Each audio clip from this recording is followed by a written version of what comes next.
Olá, boa noite a todos.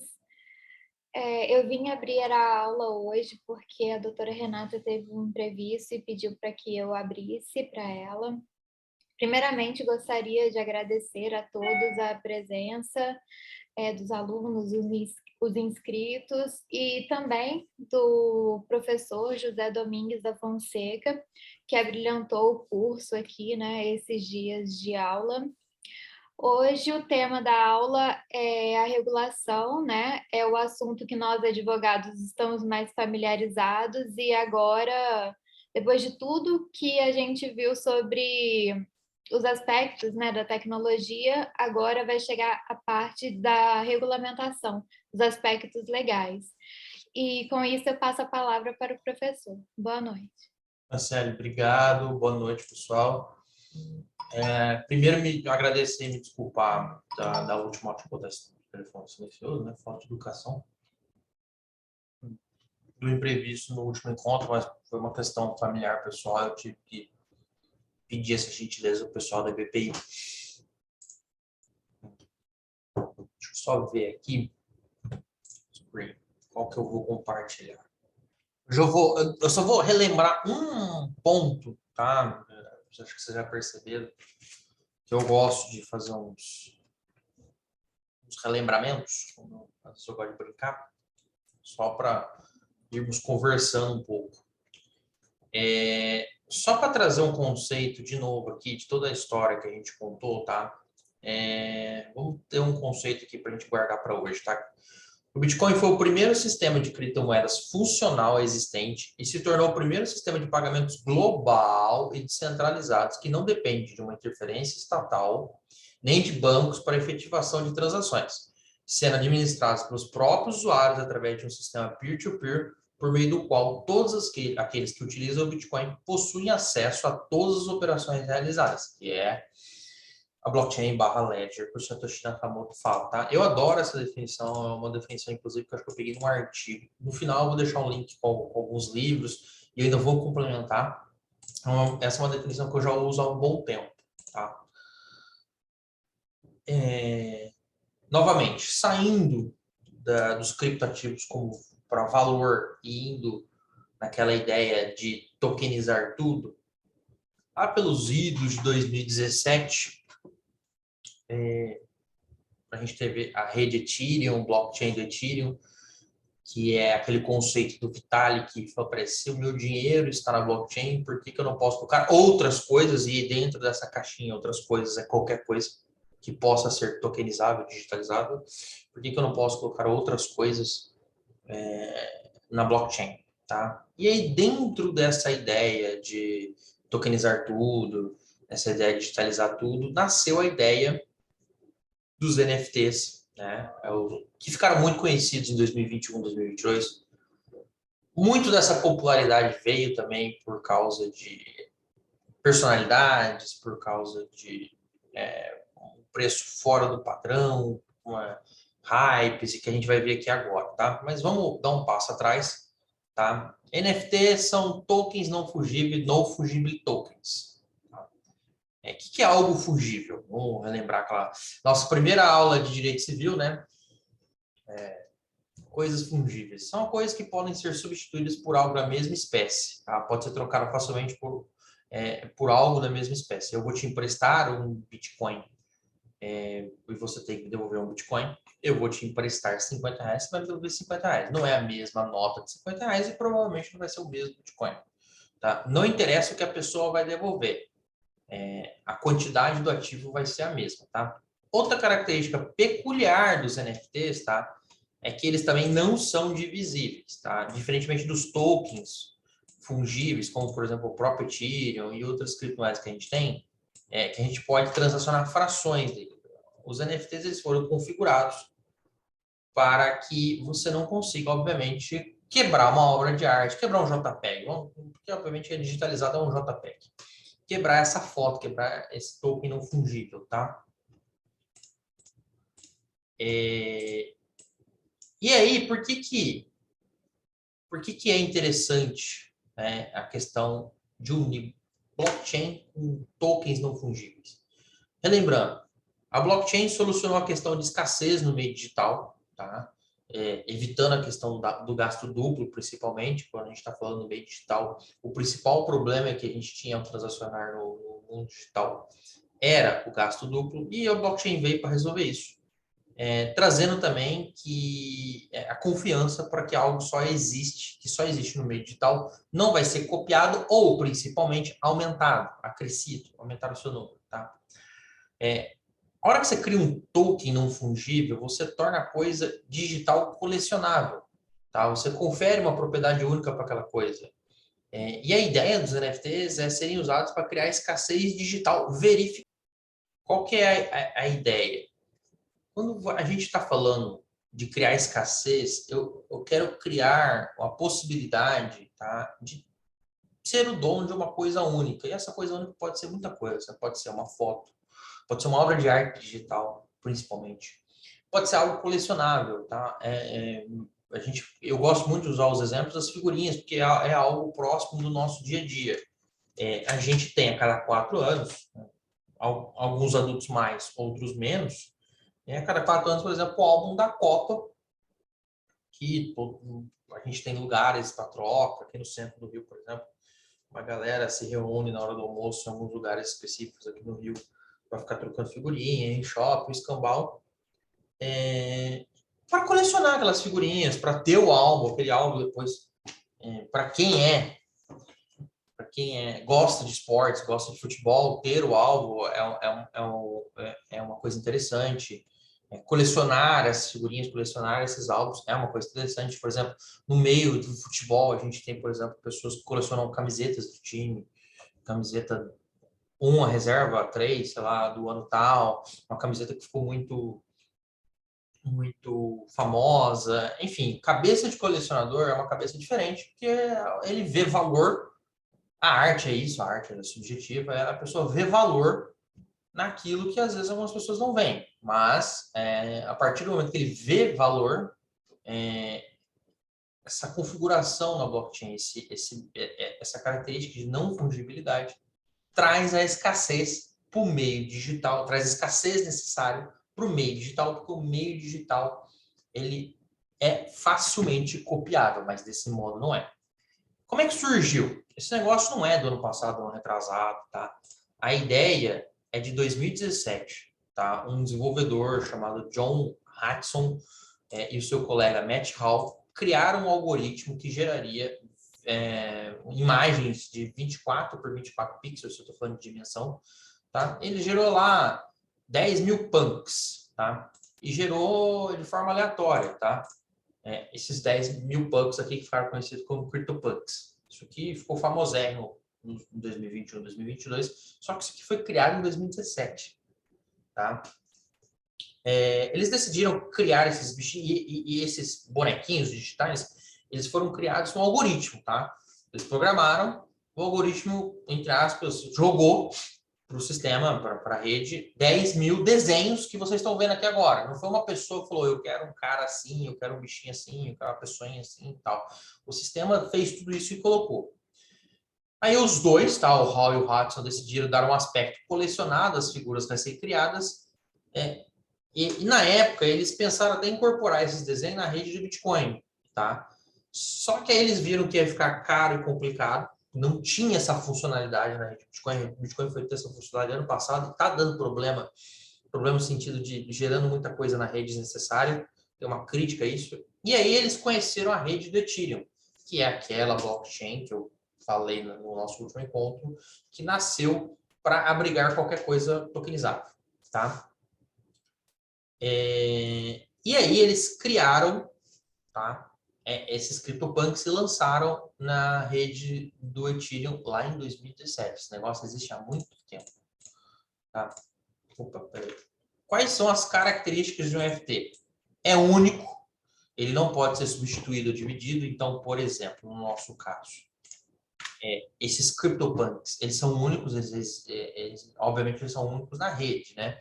Nada impede, por exemplo, de alguém vir aqui, tirar um print e, entre aspas, ter, por exemplo, vou fazer aqui com Paint, né, bem escroto, ter um CryptoPunk printado da tela do professor. Poderia, poderia.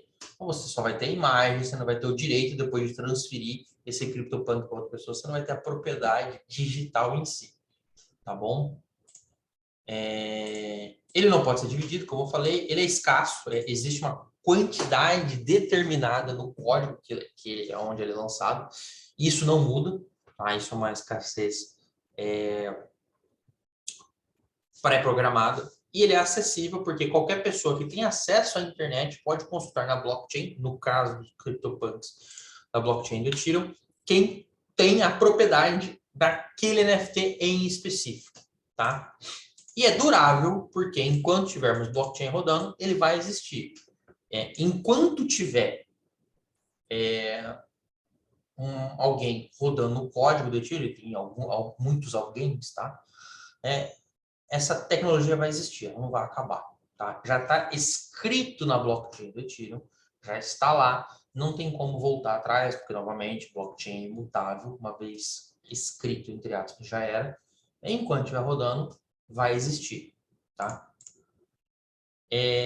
Quais são as vantagens e as disrupções? Tá? Por exemplo, um grande problema com a produção e venda da arte digital é a facilidade com que ela pode ser duplicada e pirateada. Eu trouxe o exemplo para vocês aqui. Eu fui lá, tirei um print da minha tela e alguém pode pegar e copiar, como acontece no mundo digital. Às vezes até copia para fazer uma referência, etc. Né? Depois que algo é copiado e replicado gratuitamente, o valor daquela obra de arte, o valor daquela arte digital cai e a perspectiva de um mercado daquela obra de arte desaparece. Porque uma das características de uma obra de arte, por exemplo, é a exclusividade. Um fotógrafo, quando tira foto, algumas fotos, e ele lança numa galeria, ele tem lá as impressões, são 50 impressões e acabou. Essas fotos dessa coleção, às vezes uma, depende da cabeça dele ou dela, ele lança uma quantidade de impressões pré-definida e acabou. E a ideia é não ter mais, porque isso desvaloriza, essa replicação desvaloriza a obra de arte. Tá? Você também pode, por exemplo, unir o digital com o físico, que é, por exemplo, comprovar a titularidade de algum número da obra ou da obra em si. Como assim, Zé? Eu tenho aqui uma obra de arte, post-it, muito bonito, e atrás do post-it aqui tem aqui ID 123, por exemplo. Acabei de colocar aqui, ID 123. De maneira que esse ID 123 pode ser rastreável em blockchain. A pessoa que fala, cara, esse ID aqui, essa aqui é a cópia de ID 123, eu posso te provar, porque eu tenho acesso ao código dela em blockchain, a retratação dela em blockchain, ou o rastreio dela em blockchain, de maneira que quando eu te vender, por exemplo, vender para você, eu vou transferir também em blockchain, você vai ter essa propriedade, esse certificado, tá, para comprovar a titularidade da coisa, de maneira que você consegue mitigar qualquer questão de falar, não, eu não copiei essa foto, por exemplo. Tá? Também você tem uma característica de proveniência da obra, que não importa quantas vezes essa obra for comprada ou vendida, tá? A minha compra original e a compra dos futuros propriedades da obra são documentadas e inalteráveis. Lembram? É uma cadeia de blocos, uma sucessão de transações. A gente consegue analisar todas essas sucessões de transações, a gente consegue saber a proveniência daquela obra de arte. Como, por exemplo, às vezes é comum, não é que é muito comum, às vezes é comum algumas obras de arte serem provenientes de um mercado secundário, um mercado não regulado, um mercado, entre aspas, pirata, porque às vezes aquela obra ela é fruto, por exemplo, de um roubo, essa obra é fruta de um desvio, por exemplo, de uma família que foi afetada com a perseguição em alguma guerra, e você precisa esconder este ruído, este problema nessa obra de arte. Com um NFT, por exemplo, você evitaria isso porque você consegue rastrear toda a cadeia. E aqui também é muito ligado àquela questão que eu trouxe no último encontro, da cadeia de suprimentos, por exemplo. Tá? Remuneração. Isso é uma característica muito legal. Você pode programar, tá? Que, por exemplo, o artista originário. Isso você pode deixar programado no código do NFT. Cada transação, o artista... Eu vou pedir um minuto para vocês. Tem alguma coisa acontecendo no celular. Só quero ver se não é tipo um cliente preso. Não, não é. Apesar que eu não faço criminal. Você pode, o artista pode programar no código desse NFT, por exemplo, que uma parcela das transações, vamos lá, eu vendi para a Franciele. Franciele, eu vou te vender aqui um NFT da BPI e a gente vai programar que a Franciele vai acordar que a Franciele vai pagar um Ethereum. Me pagaram um Ethereum, na cotação de hoje, $8.000, tá? Mas é um Ethereum. O sistema não vê cotação. O sistema vê. A Franciele está pagando por um Ethereum.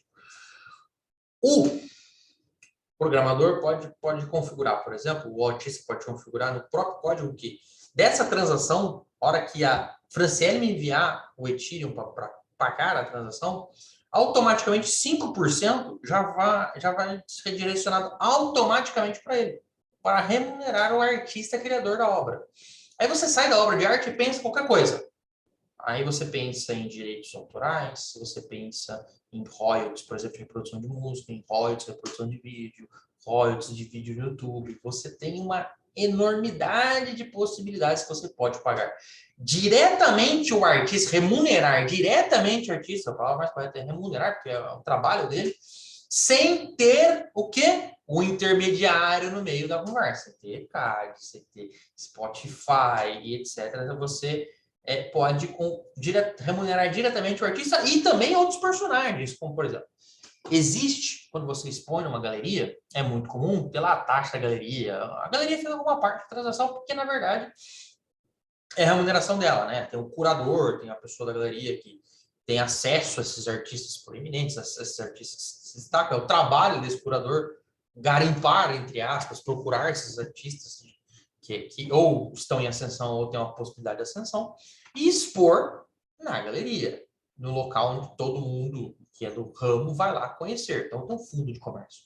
Então, é muito comum a galeria cobrar um FII da venda do artista. Tá? Isso não é nada estranho. Você pode deixar configurado. Da venda, gostei do NFT e tal, gostei da obra de arte e tal.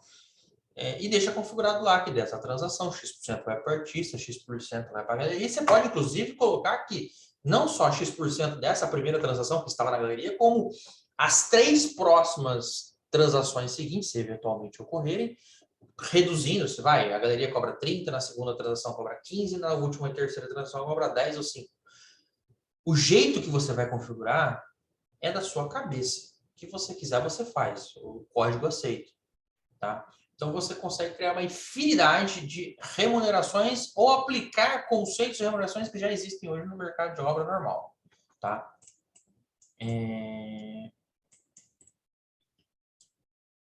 Tem um conceito aqui que eu gosto, que assim, o NFT permite que a arte seja negociada como um bem, ao invés de ser apenas consumida e avaliada pelo seu valor artístico, tá? No mundo da arte, garantir que uma obra é única, que ela não foi adulterada, que ela foi criada pelo artista específico, ou que uma casa de leilões afirma que aquele artigo, são os principais aspectos para você determinar o valor daquela obra. Porque o valor daquela obra tem o artista, tem a escassez, ou o quanto aquela obra é exclusiva, quanto aquele objeto é exclusivo, e outras características mais que, ao transformar aquele NFT, você consegue traduzir, tá? Como eu falei para vocês, tá? Deixa eu ver um negócio aqui. Tá. A gente tem algumas aplicações, eu vou trazer para vocês aqui algumas ideias, tá? De NFTs que surgiram e foram transacionadas. Essa aqui foi a primeira, tá? Ela é de um fotógrafo americano, foi leiloado, inclusive, no site próprio. Ele tirava uma foto, ele montou um grande JPEG, um grande painel, com os últimos 5.000 dias de vida dele, que ele foi tirando uma foto a cada dia, montou, tá? Esse artista, ele chama Mike, esse sobrenome estranho, mas ele é conhecido como Beeple, tá? Não é Pipa, é Beeple. Ele fotografou todos os dias de 1º de maio de 2017 a 7 de janeiro de 2021, juntou todas as imagens em uma obra E foi o NFT vendido, mais caro vendido até a época que eu fiz esse slide em 2020, tá, pessoal? Essa informação aí tem que tomar cuidado. Quem não lembra deste maravilhoso meme que move a internet, para quem tem Twitter, da menina que tá rindo vendo a casa pegar fogo, inclusive tem até a imagem recente, né? Uma reprodução mais recente, tá? Esse NFT, fizeram um NFT desse meme famoso, ele foi vendido por 2,5 milhões de reais. Eu vou fazer uma crítica daqui a pouco, vocês vão entender o porquê. O Jack, que é o cofundador do Twitter, já até saiu, tá? Ele transformou o seu primeiro tweet, esse aqui é o primeiro tweet dele, tá? Em um NFT e vendeu na internet. Tá? Vendeu por 2,7 milhões de dólares. Isso aqui a gente tem, inclusive, uma disrupção do conceito de propriedade. Zé, por que a gente tem uma disrupção do conceito de propriedade? Porque, veja bem, vou até voltar. O Jack, ele não vendeu o direito da pessoa editar o tweet. Ele não vendeu o direito da pessoa ter a conta dele no Twitter. Ele só vendeu o direito sobre o primeiro tweet.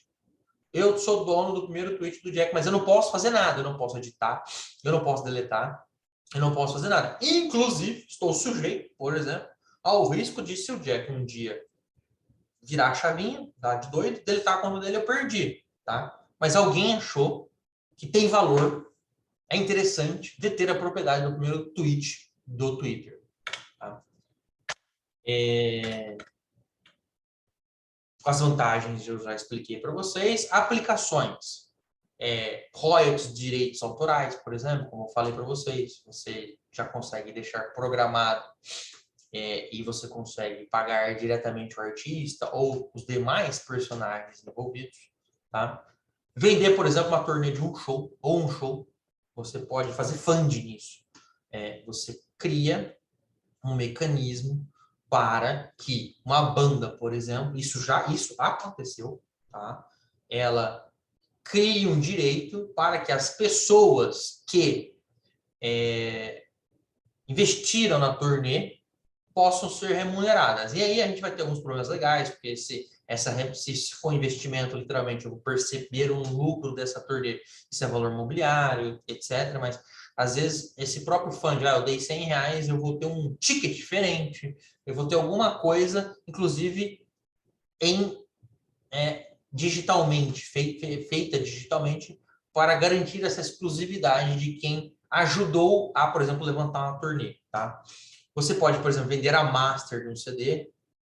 Para quem não é muito do ramo, a master do CD é o ponto principal daquela. Não é só os direitos autorais do músico, por quanto da letra, o músico é quem fez a letra da letra, mas você ter o direito da master te confere o direito de oferir os royalties, rendimentos, etc., daquela música que foi gravada, tá? E aí você tem também alguns probleminhas, tá?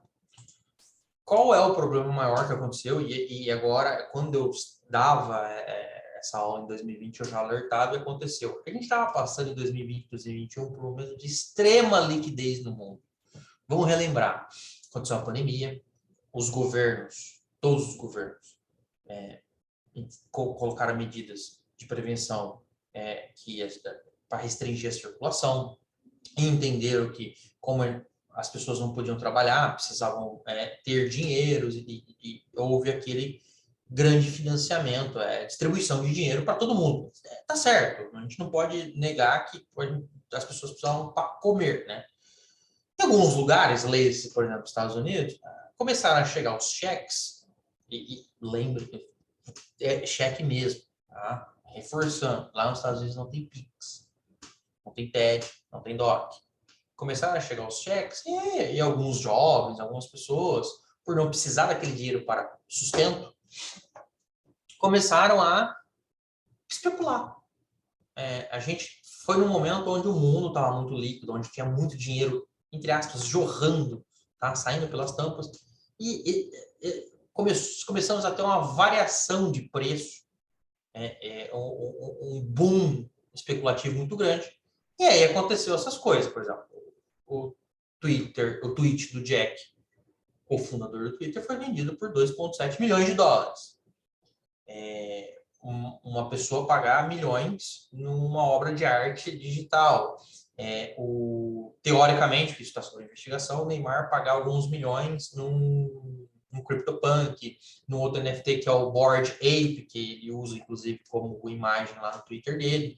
Então, assim, o conceito de valor estava um pouco desvirtuado, tá meio estranho. A gente teve movimentos estranhos no mercado, tá? Que agora estão arrefecendo. Essas obras de arte, esses colecionáveis estão cada vez mais perdendo valor e faz parte, tá, gente? Isso não é problema, o mercado é assim. Você entrou, você skin the game, tá? A gente teve, por exemplo, o CryptoKitties, o CryptoPunk, esse Bored Ape Yacht Club, todos esses que eu estou falando para vocês, eles tiveram um boom bizarro, tá? E depois caíram. Tem um outro ponto também que começou em 2020, 2021 e é um ponto, por exemplo, é uma característica dos NFTs que eu acho. Eu falei isso no encontro passado. Se o Gabriel tiver puder me lembrar, eu acho que foi isso que eu falei. Que você consegue, por exemplo, tornar coisas de jogos negociáveis. Hoje é muito comum você tomar coisa de jogos, elementos de jogos, skins, itens do jogo, tá? Ou colecionável ou negociável. Aí você consegue dar a segurança devida para aquela transação, de maneira que quando a Franciele for transmitir, por exemplo, a Débora vai ter uma certeza de que aquilo é legal ou aquilo ali é fair porque foi na rede certificado e tudo mais. Isso é interessante porque você pode ter uma possibilidade de remuneração do jogador. É legal, tá? Saindo desse assunto dos NFTs, tá? Eu preciso também trazer o dinheiro institucional entrando mais fortemente, cada vez mais fortemente, para o mercado de criptoativos. Tá? Hoje, diferentemente de 2013, 2016, quando eu entrei, que quando você falava de criptoativos era coisa de nerd, era coisa de hacker, esses eram, não eram as pessoas envolvidas, eram as pechas, eram a ideia que as pessoas tinham de você. Ah, você é hacker, você faz coisa errada, etc. Hoje, cada vez mais, o mercado financeiro está de olho no mercado de criptoativos. O mercado financeiro entende que os players do mercado de criptoativos são players que necessitam ter atenção e, às vezes, o investimento e que criptomoedas são um bom investimento. E aí você tem um dinheiro institucional jorrando. Tá? O que eu quero dizer jorrando? Porque quando a gente fala de dinheiro institucional, a gente fala de grandes fundos de pensões, de grandes bancos, tá? A gente não fala mais da pessoa física ou de algumas pessoas jurídicas comprando, sei lá. E assim, agora eu vou falar um valor, vai parecer, nossa, o Zé é rico, não. Mas sei lá, para alguns fundos de pensões, por exemplo, 1 milhão não é nada. Tá? Se você pegar o maior fundo de pensão americano do Canadá, é trilhão. Os caras negociam trilhão. E aí os caras, por exemplo, esses fundos têm mandatos. Você só pode investir nessa classe de ativos. E aí, alguns fundos conseguem alguma abertura para investir 1%, 0,5% do fundo em alguns, ou X% do fundo, em ativos de um maior risco. Tá? O risco é muito maior. Esses fundos, por exemplo, podem, por exemplo, colocar 0,5% do patrimônio em criptomoedas. Só que 0,5%, dependendo do fundo de pensão, dá bilhão. Dá milhão. Então, você tem isso. Tem como, Zé? Grayscale é um grande fundo que é negociado nos Estados Unidos, que tem dinheiro, muito dinheiro, envolvendo a compra e a custódia de criptoativos, tá? Eles lançaram, inclusive, um ETF lá nos Estados Unidos, tá? Eles continuam comprando. Na última vez que eu fiz, era 50 bilhões de dólares. Tá? O New York Giants, que é um time da NFL, tá? Divulgou que a Grayscale era o seu patrocinador, ou seja, você tem uma massificação do investimento no mercado de varejo. Tá? A ideia é, obviamente, que as pessoas comprem o papel da Grayscale, que é um NFT. Tá? Você tem a Bolsa de Chicago, tá? A Bolsa de Chicago negocia. A Bolsa de Chicago é a maior bolsa de commodities do mundo. É lá que negocia o preço do Brent, o preço do ouro, o preço da soja, o preço do trigo. É lá. É a maior bolsa de commodities do mundo. E você consegue negociar contratos futuros de Bitcoin. Não é que vai acontecer. Já acontece. Você consegue negociar mercado, contratos futuros envolvendo, por exemplo, o preço do Bitcoin. Por que isso é importante, Zé? Porque às vezes você faz uma operação, essa operação, por exemplo, ela é pagamento em cripto, você precisa fazer o hedge, você precisa fazer a proteção para não sofrer as variações se você faz um contrato de derivativo, por exemplo, lá na Bolsa de Chicago. Tá? Você tem a Coinbase, que é uma das maiores corretoras de criptomoedas dos Estados Unidos, listada na Bolsa de Valores. Ela é listada na Bolsa de Valores, sofre todo o escrutínio por ser listada, tanto o escrutínio da SEC, da sua governança, quanto o escrutínio de outras agências. E ela lançou, por exemplo, um serviço de custódia. Por quê, Zé? Porque é o seguinte, o fundo do Gabriel vai montar um fundo. Toledo Gestão de Ativos, vai lançar lá o Toledo Tor, Cripto XPTO, é o nome do fundo. Aí o Toledo vai lá e capta 100 milhões do mercado. Você acha que o Toledo vai deixar só com ele a chave de acesso para 100 milhões de criptoativos? Não seria nem seguro. Porque senão você sequestra o Toledo. Pratica uma extorsão com o Toledo, tenta roubar o fundo. Então tem empresas com mecanismos de segurança. Normalmente são 3 pessoas que assinam, 3 pessoas ao longo do globo. Tem todo um mecanismo de segurança, inclusive herdado dos bancos, para custodiar os criptoativos de maneira segura, para proteger os ativos dos cotistas, dos investidores e etc. Tá? A gente tinha em 2021, ainda tem, hoje menos, que hoje o mercado financeiro americano está passando por um estresse, então isso saiu um pouco da moda, mas a gente teve na moda do olhar do banco. Tá? A gente tinha bancos entrando na custódia de criptoativos. Tá?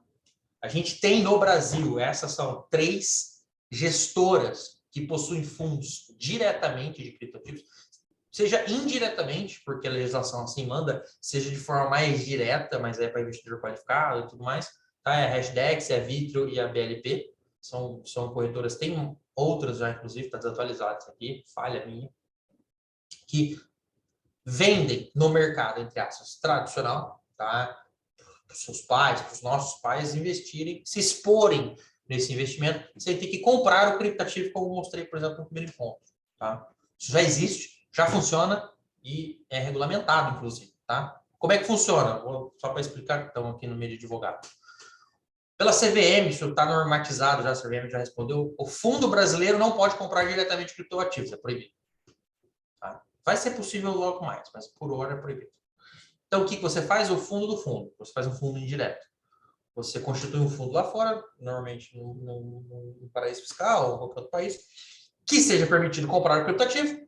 Você compra o criptativo ou o papel equivalente àquele criptativo naquele fundo lá fora, e o fundo brasileiro compra as cotas desse fundo aqui. E aí vai ter essa variação. Se você tiver muita exposição ao fundo, pelas regras da CVM, você trava se é só investidor qualificado. Vamos lá, 70%, 80% de exposição ao fundo de cripto vai ter que ser para investidor qualificado. Mas se você colocar uma exposição, sei lá, de 30%, aí você pode colocar para investidor do varejo, dos outros 70% você coloca em renda fixa, aí você consegue ofertar isso para o consumidor do varejo. Aí é mercado de capitais, não é o nosso objeto do nosso encontro aqui. Tá? Em 2020, os fundos de criptomoedas que tinham aplicações mínimas de R$ 500, tá? Você conseguia aplicar nesses fundos com menos de R$ 500. Hoje em dia é menor esse valor, inclusive. Tá? Aí a gente tem o BTG também tem um fundo, tá? Todos são aprovados pela CVM, todos você compra no site da sua corretora de valor imobiliário, sua corretora normal, né? Não é a corretora de cripto. O fundo da Hashdex tinha levantado R$ 1 bilhão quando ele foi lançado em 2021, tá? É um ETF, é um fundo, mas é um pouco diferente, tá? É um fundo que você, para sair, se vocês conhecem ETF, é um tipo de papel que você compra o fundo, mas você não dá a saída do fundo, você vende no mercado secundário para sair, tá? Você tem cotas daquele fundo e você dá a saída no mercado secundário. A Hashdex abriu seu fundo na Nasdaq, isso existe, aconteceu, tá? Isso foi em abril de 2021. E em 2021, por exemplo, a Coinbase arrecadou mais de meio trilhão de reais com o IPO na Nasdaq. Ela fez o IPO, aproveitou o boom, aproveitou muito bem aproveitado o momento que estávamos passando e fez a sua saída. Foi até um IPO super interessante, assim, o presidente deu ações da empresa para um monte de funcionário, todo mundo saiu feliz. E então, terminando, esses são alguns exemplos do dinheiro tradicional, entre aspas, adentrando ao mercado cripto. Isso é um caminho sem volta. Isso vai acontecer cada vez mais, a não ser que, por questões outras, os grandes países do mundo resolvam proibir criptomoedas, o que não está nem sequer no radar, tá? Mas pode acontecer, o povo pode dar uma de doido. Então, cada vez mais a gente vai ter essa integração do mundo cripto com o mercado tradicional. O que é uma contradição bizarra se o Satoshi tivesse vivo, porque quando ele lançou a ideia do Bitcoin, um dos motivos era a crise financeira de 2008. Era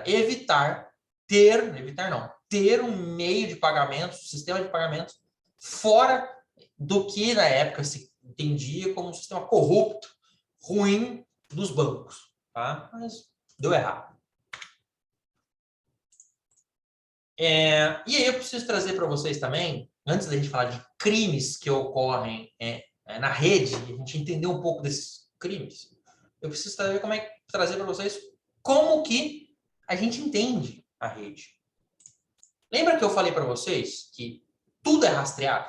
A gente está falando de blockchain, que é o protocolo da transparência, apelidado como protocolo da transparência. Porque, obviamente, uma vez que está em blockchain, está online, você consegue averiguar tudo, você consegue analisar tudo. E aí você consegue analisar do tipo balanços nas corretoras, tá? Só dando um passo atrás, me perdoe. Você tem empresas que produzem relatórios que têm uma infinidade de uso para você poder, por exemplo, tomar decisões ou, obviamente, se proteger de ativos que são ativos que podem ter dúvidas sobre a sua licitude. Então, e por que é que eu preciso de relatório? Por exemplo, eu preciso de relatório para saber qual é o balanço nas corretoras. Por quê? Porque se tiver muito criptoativo depositado nas corretoras, é um indício de que o mercado está entendendo que é um bom momento para vender. Ao passo que, se eu tenho uma análise, por exemplo, me informando, como já ocorre hoje, que eu tenho poucos criptoativos nas corretoras e mais na propriedade dos seus donos, né, de posse dos seus donos, da propriedade de posse, eu tenho uma informação contrária, que os possíveis é complicado, mas os donos das criptomoedas não desejam vender suas criptomoedas, ou seja, existe uma probabilidade de valorização. Tá? Tudo isso é feito analisando a blockchain. Não só a blockchain, mas principalmente a blockchain. São empresas que desenvolveram algoritmos, sistemas dedicados a entender aquilo que está acontecendo na blockchain. Tá? Eu tenho também, eu vou pedir mais uma vez desculpa para vocês, só para entender o que está aqui. Tá? Eu tenho também, por exemplo, informações sobre transações que estão ocorrendo na rede, para saber se os usuários estão transacionando muito, para saber se o que está acontecendo na rede. Tem muita gente transacionando? Tem. Então, isso é um indício de que os usuários estão aquecidos, estão transacionando, estão mandando a criptomoeda para lá e para cá. Os balanços dos endereços, eu posso saber, por exemplo, se no momento de crise, quais os endereços que acumularam mais. Cara, o Bitcoin, a criptomoeda normalmente, tá? Dependendo da rede, mas vamos falar do Bitcoin. Ele não acaba. Ele você não deleta ele. Um Bitcoin, ele pode ser da Franciele, a Franciele pode pagar o Gabriel pode pagar a Débora, mas ele vai ficar transacionando ali. Ele não some, tá? Não some, você não deleta ele. Então, você consegue rastrear, por exemplo, compradores que estão acumulando no eventual baixa, saber essa informação. para saber se teve uma pessoa para um evento que a gente chama de inverno cripto, algum endereço, não precisa saber a pessoa. Às vezes consegue associar aquele endereço a uma instituição, pessoa, e você sabe quem é. Mas aquele endereço está acumulando mais. Se aquele endereço está acumulando mais, você vai monitorando esse endereço. Você vai sabendo, por exemplo, a média de quantas pessoas tem por endereço. Você consegue analisar uma infinidade de dados que é necessário para depender do que você quer fazer. Tá? Por exemplo, você tem um dado que é muito interessante, que é saber quanto tempo um endereço carrega aquela cripto. Tá? Como assim, Zé? Quanto um endereço que pertence supostamente a uma pessoa, ou várias pessoas, pode pertencer a várias pessoas, quanto tempo aquele endereço carregou aquela cripto para você ter uma ideia de maturação, por exemplo, do investimento. Presume-se, essa é uma presunção, de que quando aquela cripto sai do endereço e vai para outra pessoa, vendeu, a pessoa passou para frente por algum motivo, pagou um serviço, ou liquidou o investimento, etc. Tá? Quais são as empresas que publicam? Nós temos a Chainalysis, que é a maior, uma das melhores, tá? A Glassnode e a Into the Block. Isso aqui é uma informação adicional para quem quer ter. Eu vou colocar na bibliografia, não precisa anotar, não precisa fazer nada. Eu vou deixar o link no final, eu vou até mexer lá.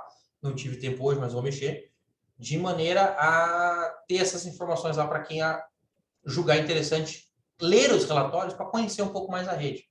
Por que é interessante você ler os relatórios para conhecer a rede? Porque lendo os relatórios, tá? Você consegue entender, por exemplo, quais são os crimes que ocorrem com criptomoedas que são mais comuns. Qual crime aumentou de um ano para outro? O que aconteceu num ano para dar um pulo em algum dado?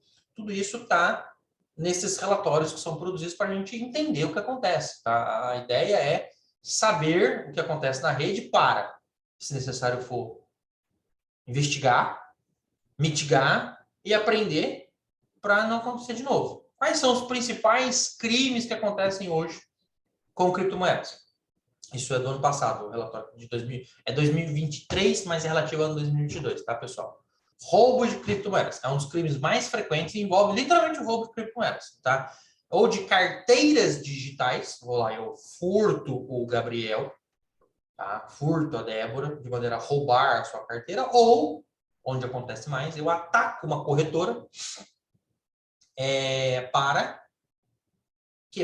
invadir a corretora e roubar os criptativos de posse dessa corretora que são dos clientes, tá? A ideia é essa mesmo, é atacar e roubar. Isso acontece por engenharia social, phishing ou hack mesmo, como eu falei para vocês, tá? E a definição é roubo de criptomoedas, é o acesso não autorizado a contas ou fundos da vítima, tá bom? Estou falando por ordem, inclusive, tá? Lavagem de dinheiro. E aqui o lavagem de dinheiro está entre aspas, porque você não consegue lavar dinheiro com criptomoedas. Isso é uma ideia fantasiosa. Vou explicar o porquê. O que é lavar dinheiro?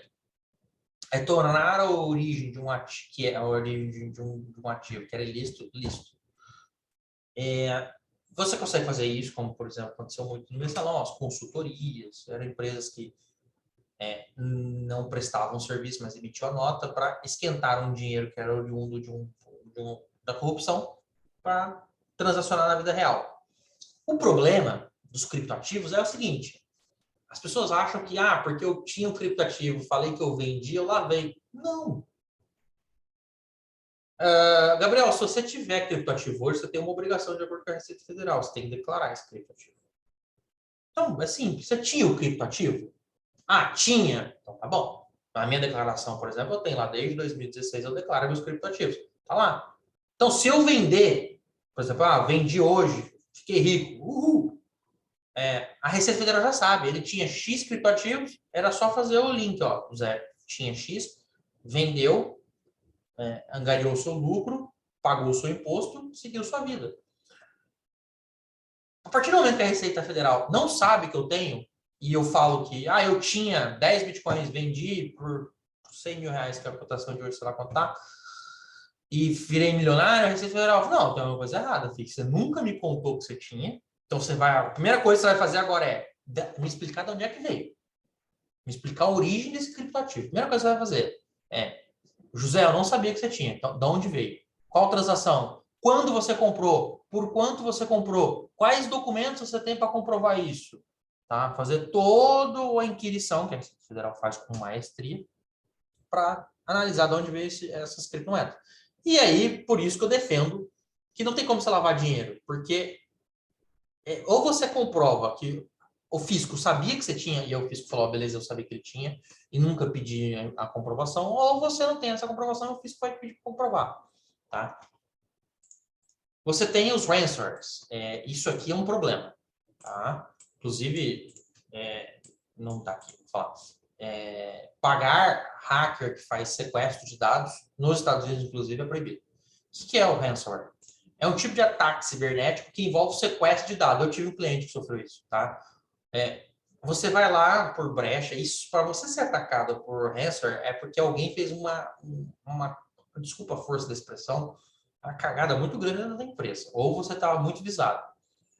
Ele vai lá e simplesmente sequestra teu computador, ele trava teu computador, criptografa teu computador de maneira que só é descriptografado com a senha que o atacante tem, e ele exige que para liberar essa senha você pague uma quantidade X de criptomoedas lá, supostamente para não rastreá-lo.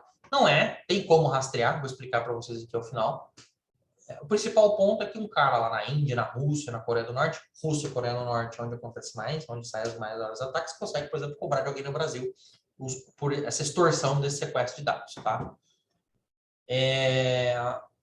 O governo americano tem uma lista, tá? Existe uma lista no governo americano que você é proibido de transacionar. Por exemplo, no governo americano você não pode negociar com o Talibã. O Talibã está numa lista lá de restrição. Se você negar, você vai virar criminoso. Esses cybercriminosos, alguns grupos cybercriminosos estão nessa lista americana que você não pode pagar o resgate, tá? O que o governo americano quer fazer? Ele quer evitar que você fomente esse tipo de crime, tá bom? Fraudes e esquemas Ponzi. Isso aqui é o famoso pirâmide, tá? Isso é uma coisa que acontece muito, tá?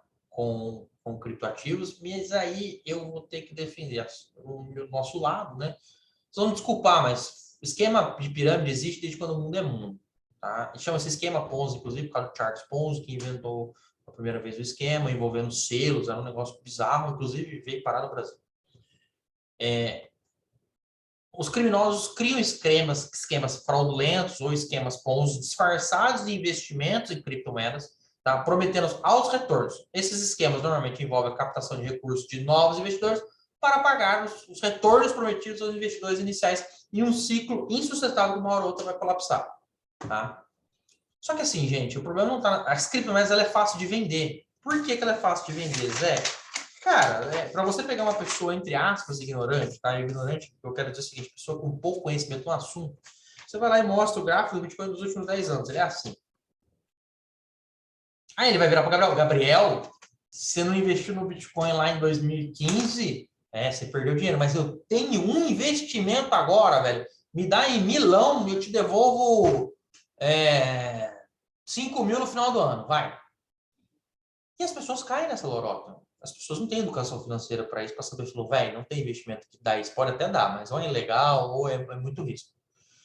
E as pessoas caem nesse esquema, mas o problema não está nas criptomoedas. É que as criptomoedas, por ser um assunto que as pessoas não conhecem muito, tanto é que vocês estão aqui para aprender, e eu estou aqui para compartilhar essas ideias com vocês, por ser um conteúdo que ainda é novo, as pessoas encaram assim, eu não entendo, eu vou dar meu dinheiro para o outro administrar.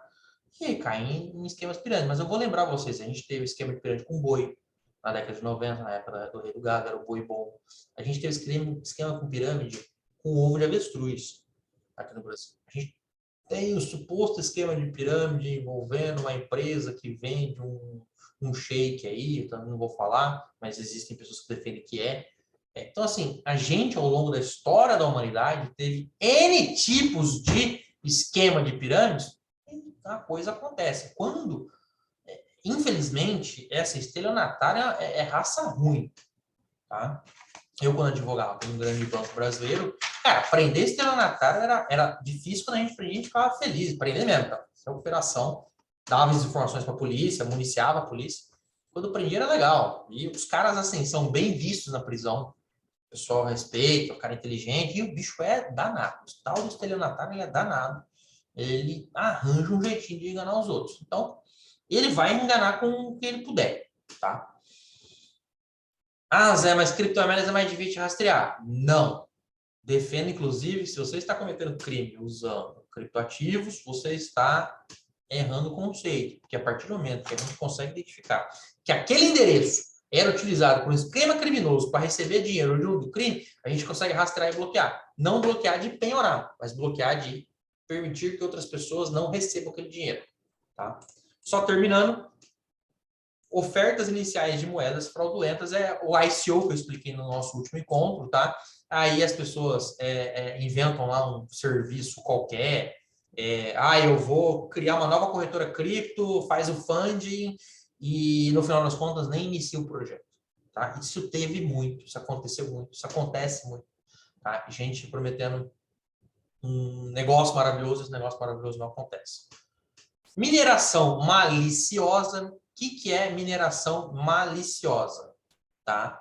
Mineração maliciosa é introduzir um vírus, um programa no seu computador, no seu celular, de maneira que o atacante usa do poder de processamento do seu computador, do seu celular, para minerar uma outra criptomoeda. Não é Bitcoin, Bitcoin é muito difícil de minerar, mas é uma outra criptomoeda X. E aí, o que ele faz? Ele, por usar mineração, ele está gastando muito o seu computador, ele gasta o seu poder de processamento, aí seu computador fica lerdo, seu celular fica lerdo e tal, e de maneira a oferir lucro para ele. Obviamente também que depois que você é invadido e o atacante, o cybercriminoso faz a mineração maliciosa e coloca esse código para ficar minerando, ele vai enfiar outras coisas no seu celular mais problemáticas, tá? Opa, aí, que eu tenho para passar para vocês? Existem grupos, tá? Existem agências, desculpa, por exemplo, como o Escritório de Controle de Ativos Estrangeiros, o Departamento de Tesouro Americano, que é isso que eu falei, e seus equivalentes em outros países, que implementam sanções que visam ou países ou grupos que você não pode transacionar, tá?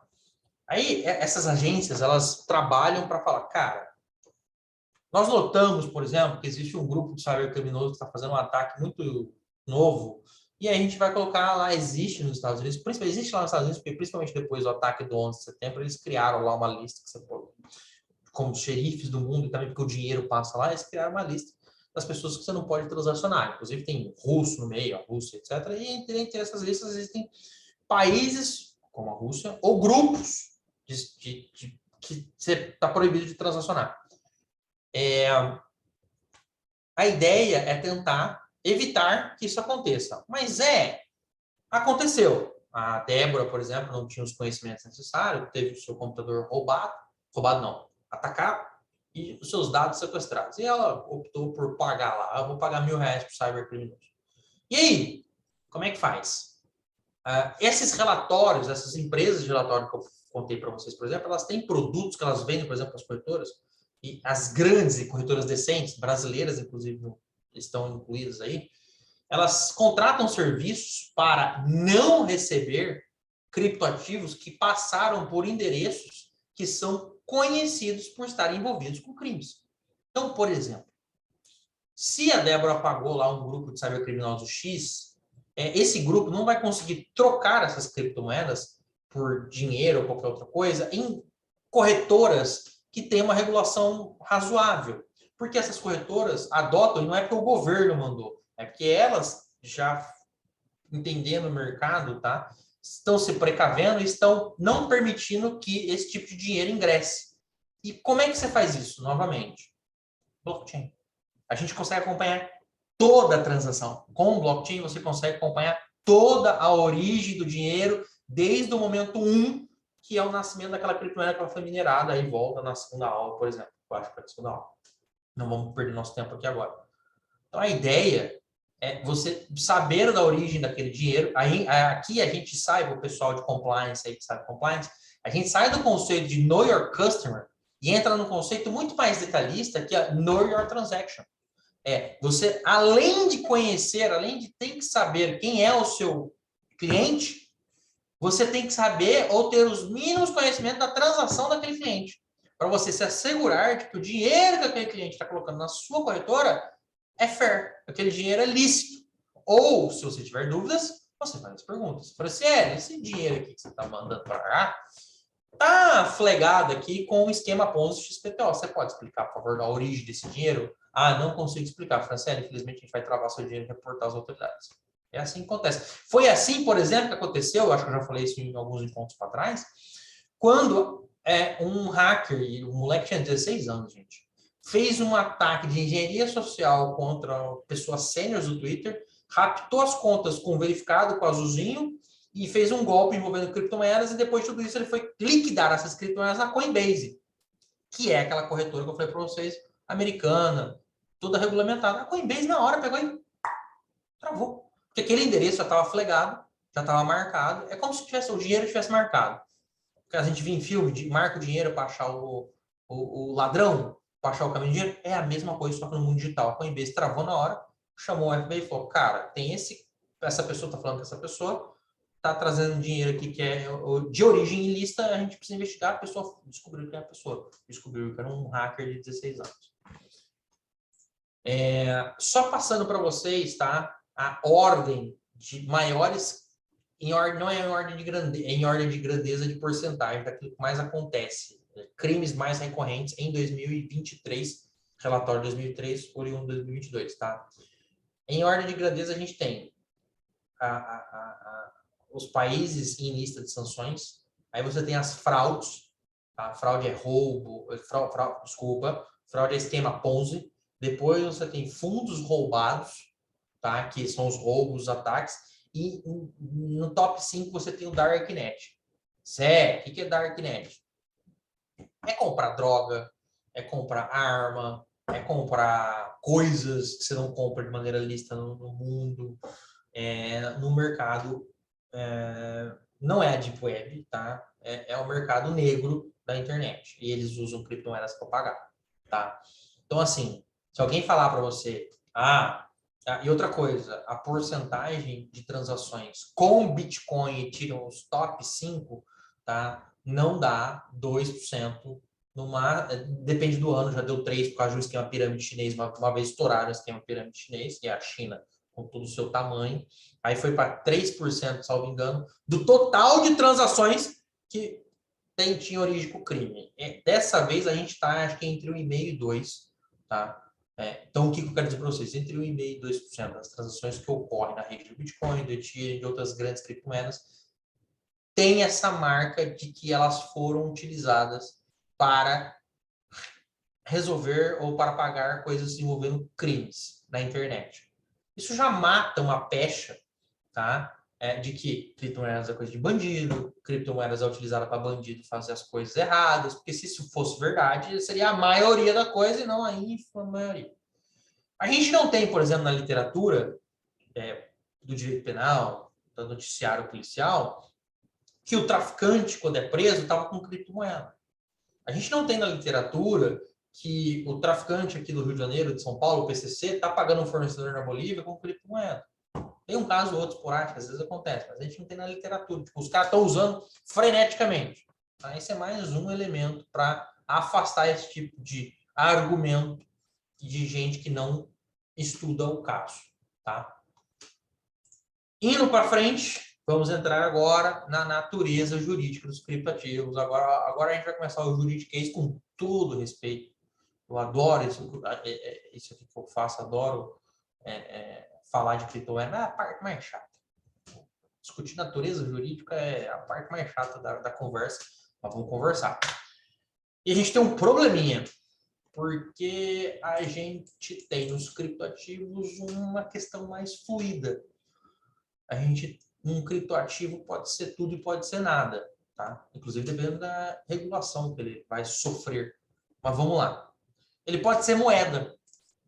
Zé, o que é moeda?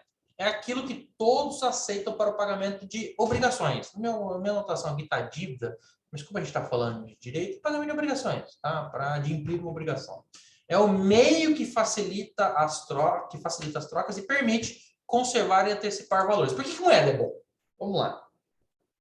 Antigamente, a gente trocava as coisas por o escambo. Vamos lá, para trás, para trás, para trás, para trás. Era o escambo. Só que eu tenho porco.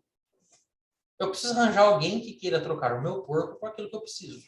E às vezes a Franciele, por exemplo, não tem necessidade. Eu preciso comprar queijo, que a Franciele tem, a Débora tem, mas a Franciele não tem necessidade de porco. A Franciele não gosta de carne de porco, ela tem nojo, sei lá, whatever. Então eu tenho que. Qual que é o problema do escambo? Eu tenho que arranjar alguém que troca aquilo que eu tenho. A moeda resolveu isso. Eu falei, não, a gente tem uma unidade de conta. Uma unidade de conta não. Meio de troca. Que resolve isso.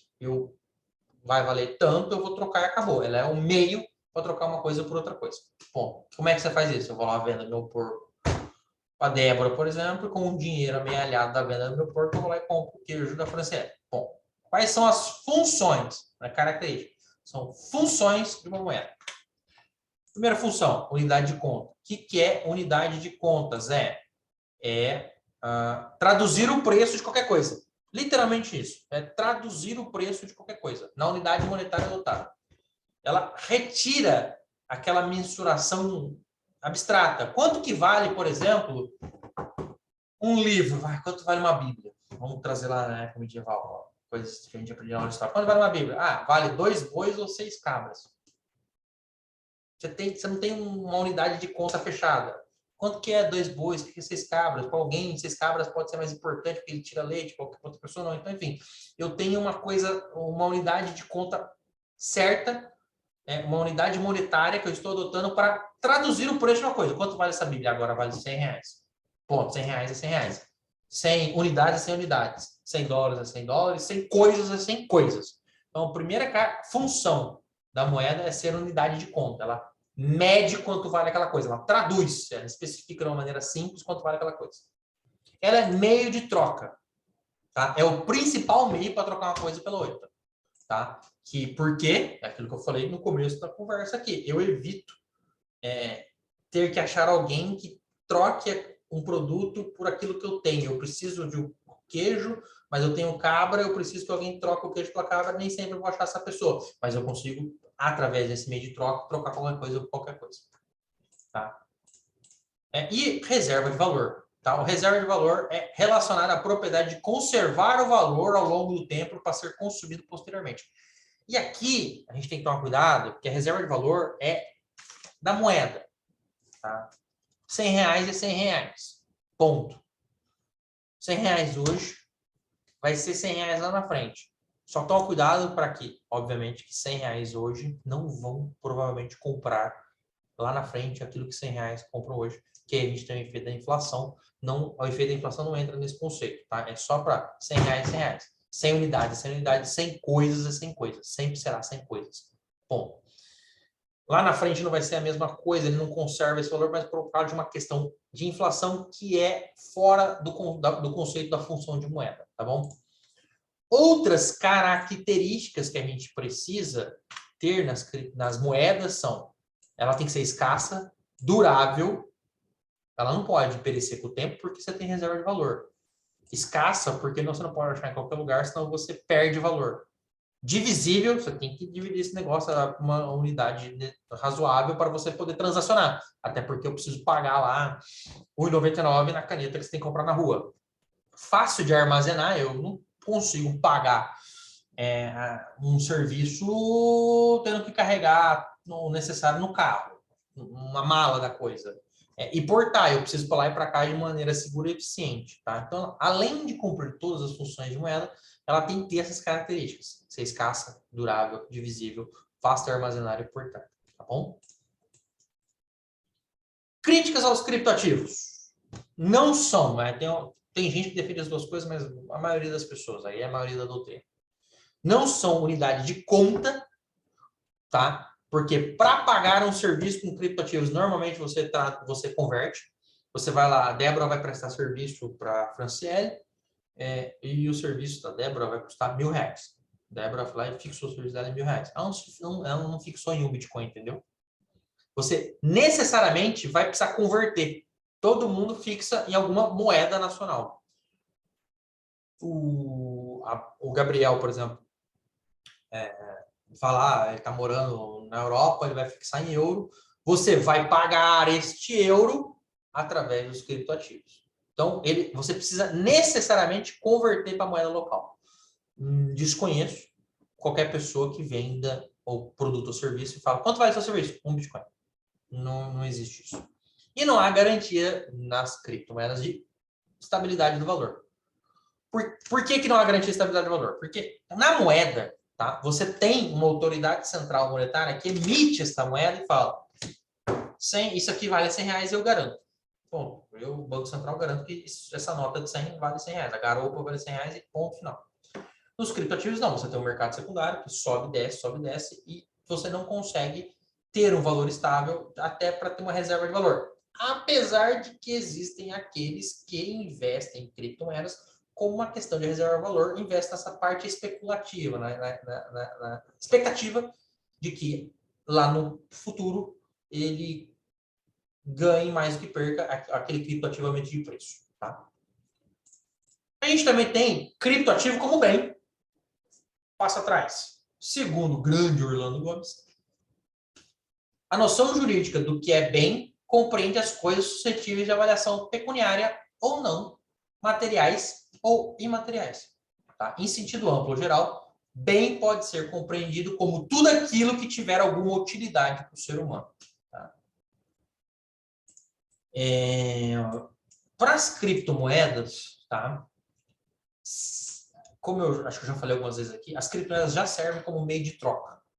Tá? Já servem para liquidar operações, para liquidar obrigações. Já serve como meio de troca. Então, a gente já tem a utilidade.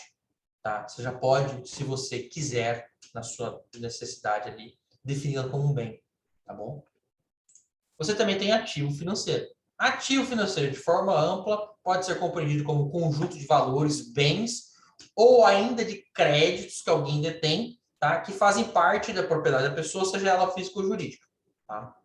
O ouro, aí tem até um ponto que uma coisa pode ser bem, pode não ser bem. Por exemplo, o ouro. Hoje, gente, desculpa, perdão. Vamos voltar. O ouro ele pode ser ativo financeiro ou mercadoria. Como, Zé? O ouro ele pode ser um ativo, um valor imobiliário negociado num mercado específico, tá? Você vai lá e compra normalmente você compra um contrato de ouro, um contrato equivalente a tantos quilos, onça de ouro, ou você vai no Orives, você vai em algum lugar na sua cidade e compra uma barrinha de ouro para fazer anel de ouro. Vamos supor que a Débora, o marido da Débora, perdão, não sei se você é casada, me perdoe, chutei, eu vi você conversando com alguém, o companheiro da Débora seja Orives. Ele vai lá e compra ouro contra mercadoria. Ele não compra ouro no mercado financeiro contado. Ele vai comprar como mercadoria, compra ouro físico, trabalha esse ouro, faz o que tem que fazer e vende como mercadoria. Então, toda essa cadeia, ele é uma mercadoria, essa pessoa paga ICMS. Ao contrário de que se eu compro ouro na expectativa de ganhar dinheiro nessa operação, eu vou comprar esse ouro como ativo financeiro. Ou seja, a gente tem aqui o conceito de ativo financeiro que a gente precisa gravar hoje. Os ativos financeiros têm a sua função atrelada à função de servir como instrumento de investimentos para posterior alienação e obtenção de dinheiro nessa operação. Então, vamos lá. Se eu pego ouro, compro, porque eu acho que a gente vai entrar em guerra e o ouro vai subir de preço, que as pessoas vão buscar uma reserva de valor mais segura, eu estou investindo no ativo financeiro. Se eu compro ouro porque eu preciso dar X grama de ouro por Orives, porque eu vou fazer o anel de noivado, X piriri poró, vou trocar meu anel de casamento, eu estou comprando ouro como mercadoria. Vocês percebem que não é só criptoativo, outros bens do nosso dia a dia possuem essa natureza, esse conceito fluido da natureza jurídica, tá? Dúvidas até aqui, pessoal? Deixa eu ver se... Não tem. Estava vendo se tinha chat, tá?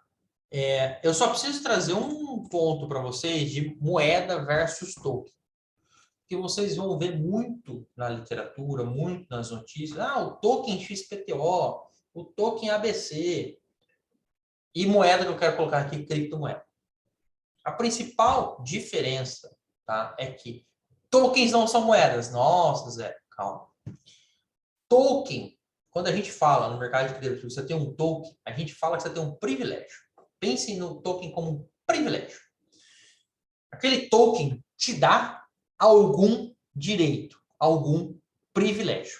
Você pode, por exemplo, os utility tokens que eu falei no encontro passado, você tem o privilégio de pagar um serviço de forma mais barata. Beleza? Até aqui? Você tem um equity token. Você tem o privilégio de receber daquele projeto, daquela empresa, sei lá, qualquer coisa, as remunerações pelo investimento que você fez, pelo dinheiro, pelo capital inicial investido naquele projeto, por exemplo. É um equity token que você oferece rendimentos, dividendos, por exemplo. Então, entendam daqui para frente que, se alguém falar de token, token normalmente está associado a deter aquele token, aquela quantidade de tokens me outorga um direito, me dá um direito. Esse direito, inclusive, está escrito no código.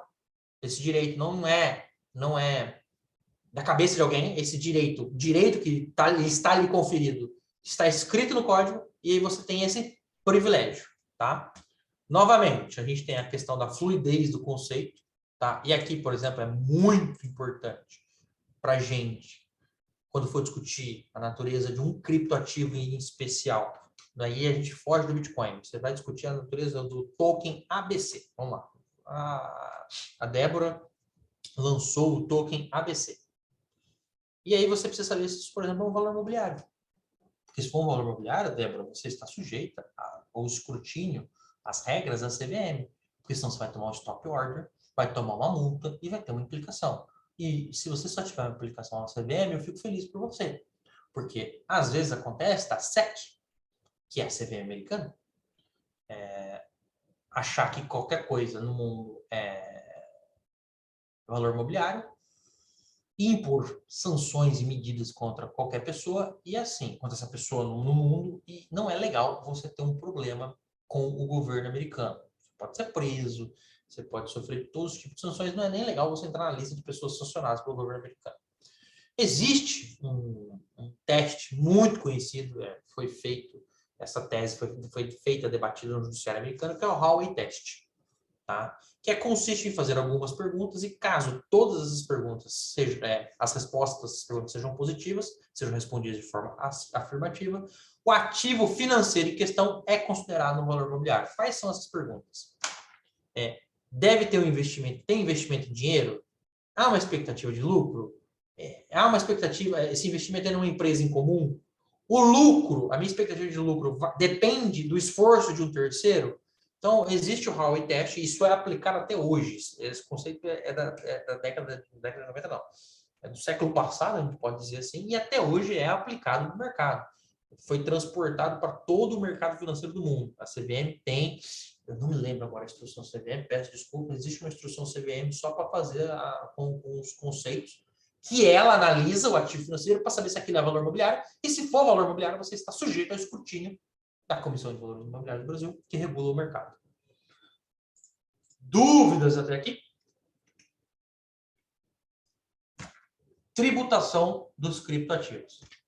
Aqui, eu vou passar para vocês um conceito en passant no mundo e focar no Brasil. Tá? É óbvio que os governos de qualquer lugar do mundo já olharam para os criptoativos e falaram, isso aí dá dinheiro. Então, se dá dinheiro, vamos acertar a sua conta com o leão. Tá? E aí você tem a tributação no mundo. Estados Unidos, você tem o IRS, tá? Que é a Receita Federal deles, já afirmou que os criptoativos devem ser tratados como propriedade. Lá nos States, eles são tratados como propriedade, aplicando-se os conceitos gerais de tributação de propriedade. Vendeu, teve ganho de capital, pague a sua conta com o leão. Canadá afirma que os ganhos decorrentes das operações com criptomoedas podem ser tratados como ganho de capital ou receita operacional, a depender do objeto que está sendo negociado. Zé, como assim? Se eu comprei na expectativa de ter lucro, eu tributo como propriedade ganho de capital. Se eu emitir essa criptomoeda, se eu trabalho com essa criptomoeda para o desenvolvimento do meu objeto social, isso é receita operacional, isso entra na tributação geral daquela pessoa física e da pessoa jurídica. Tá? Reino Unido. Reino Unido tem até uma situação engraçada, que eu vou contar no próximo slide. A regra geral lá é que a tributação das operações envolvendo criptoativos é da sistemática de tributação sobre o ganho de capital. Novamente, conceito de propriedade. Mas lá, no Reino Unido, tem essa salvaguarda de que eles olham muito mais a operação do que o criptoativo. Se aquela operação for uma operação só de simples troca, às vezes nem tem tributação. Tá? O que é uma simples troca? Vou trazer para vocês. União Europeia. A União Europeia é um lugar... a União Europeia a gente tem detalhes. A União Europeia ela não tem uma legislação única de tax, tributação, muda de país para país. Tá? Existe o macro, o princípio lógico, mas o dia a dia, o micro, é de país para país. Mas existe uma questão que foi levada ao Tribunal de Justiça da União Europeia, que é que julgou que a troca de bitcoins por dinheiro, troca de bitcoins por euro, não configurava, configurava serviço de pagamento, ou seja, isento de IVA. Onde tá o pulo do gato? A troca de um Bitcoin por seu equivalente euro não é passiva de tributação pelo IVA, que é o Imposto sobre o Valor Agregado de lá. O que é passiva de tributação é se a pessoa que vendeu teve ganho de capital, por um ganho de capital, e a exchange cobrou uma taxinha, aquilo ali vai cobrar o IVA. Isso é importante para proteger o cidadão ou a empresa que está vendendo, falando que aquilo ali é uma receita qualquer, e aí, por ser uma receita, você oferiu uma receita, essa receita ser tributável por todos os impostos incidentes naquela operação, IVA, no caso lá, e o imposto de renda, no caso como a pessoa ofere o seu imposto. Se for pessoa física de um jeito, se for pessoa jurídica de outro jeito. Tá? A União Europeia, se não é o único, é um dos poucos países que tem essa questão específica definido que criptomoeda é meio de troca nessa questão específica. Troquei criptomoeda por dinheiro e existe uma decisão protegendo, isentando essa transação de imposto indireto, o IVA. Tá bom? Brasilidades. A Receita Federal reconhece os criptoativos como ativos representativos de valor e, para tanto, são capazes de trazer a incidência de tributos. Esses ativos podem ser equiparados a ativos financeiros sujeitos ao ganho de capital e devem ser declarados pelo valor de aquisição na ficha de bens e direitos na sua declaração de imposto de renda. Isso aqui, inclusive, deu um debate. Os tributaristas mais ferrenhos assim, mais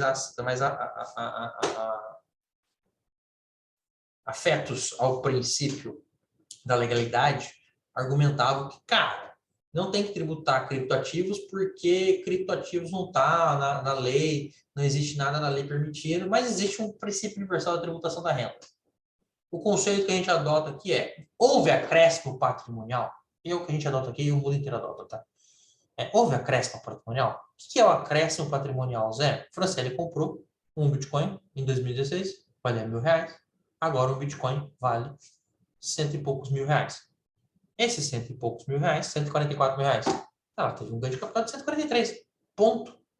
Obviamente que esse ganho de capital só se materializa quando ela liquidar o ativo, tá? Muito bonito o gatinho, Fran. Esse acréscimo patrimonial é tributável, você tem que oferecer renda, não tem conversa. E é essa linha de raciocínio que a Receita Federal adota. Isso, inclusive, está na lei. Tá? Lá no Código Tributário Nacional, no nosso Código Tributário, está lá. O imposto de renda é imposto de competência da União, tal. E tem como fato gerador a aquisição da disponibilidade econômica jurídica de... Aí você vai no conceito do inciso 2, de provento de qualquer natureza, assim entendidos os acréscimos patrimoniais não compreendidos no inciso anterior, que é o produto capital, o trabalho da combinação de atos. Ou seja, não é salário, é qualquer outra coisa. Se fosse só isso, a gente estava feliz. Só que qual que é o problema? O problema é que os criptoativos eles são só o começo. Se a gente só ficasse trocando Vamos lá, se fosse só esse o dia a dia, de que a gente ia trocar Bitcoin por real, o real por Bitcoin, a nossa vida estava resolvida. Era só ir lá, fazer as operações, pá, pá, pá, pá, pá, pá. No final do mês apura, paga o imposto que tiver que pagar. Inclusive tem uma isenção no ganho de capital se você faz de R$ 35.000 por mês.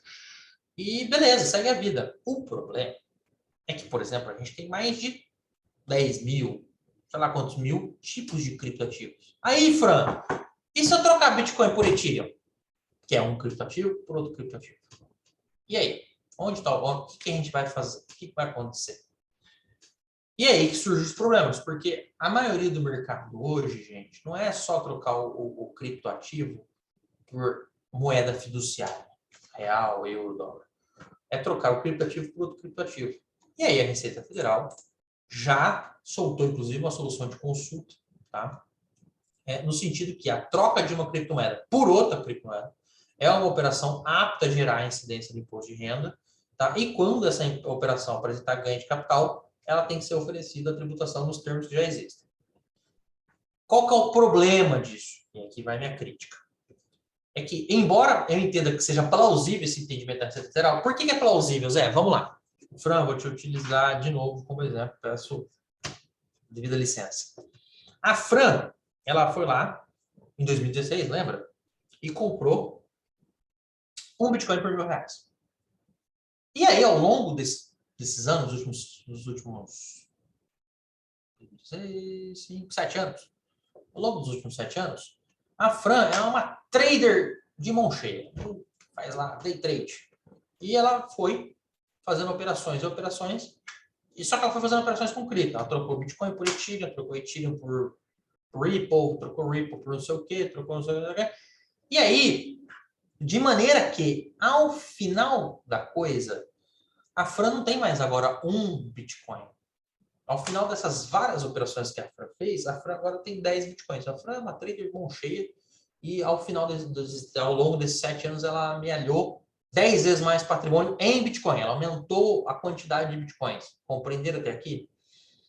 A Receita Federal, ou seja, a Fran aumentou a quantidade do ativo e também está sujeita à variação do ativo, que além daquele um Bitcoin ter aumentado de preço em 144 vezes, ela aumentou em 10 vezes a quantidade do ativo.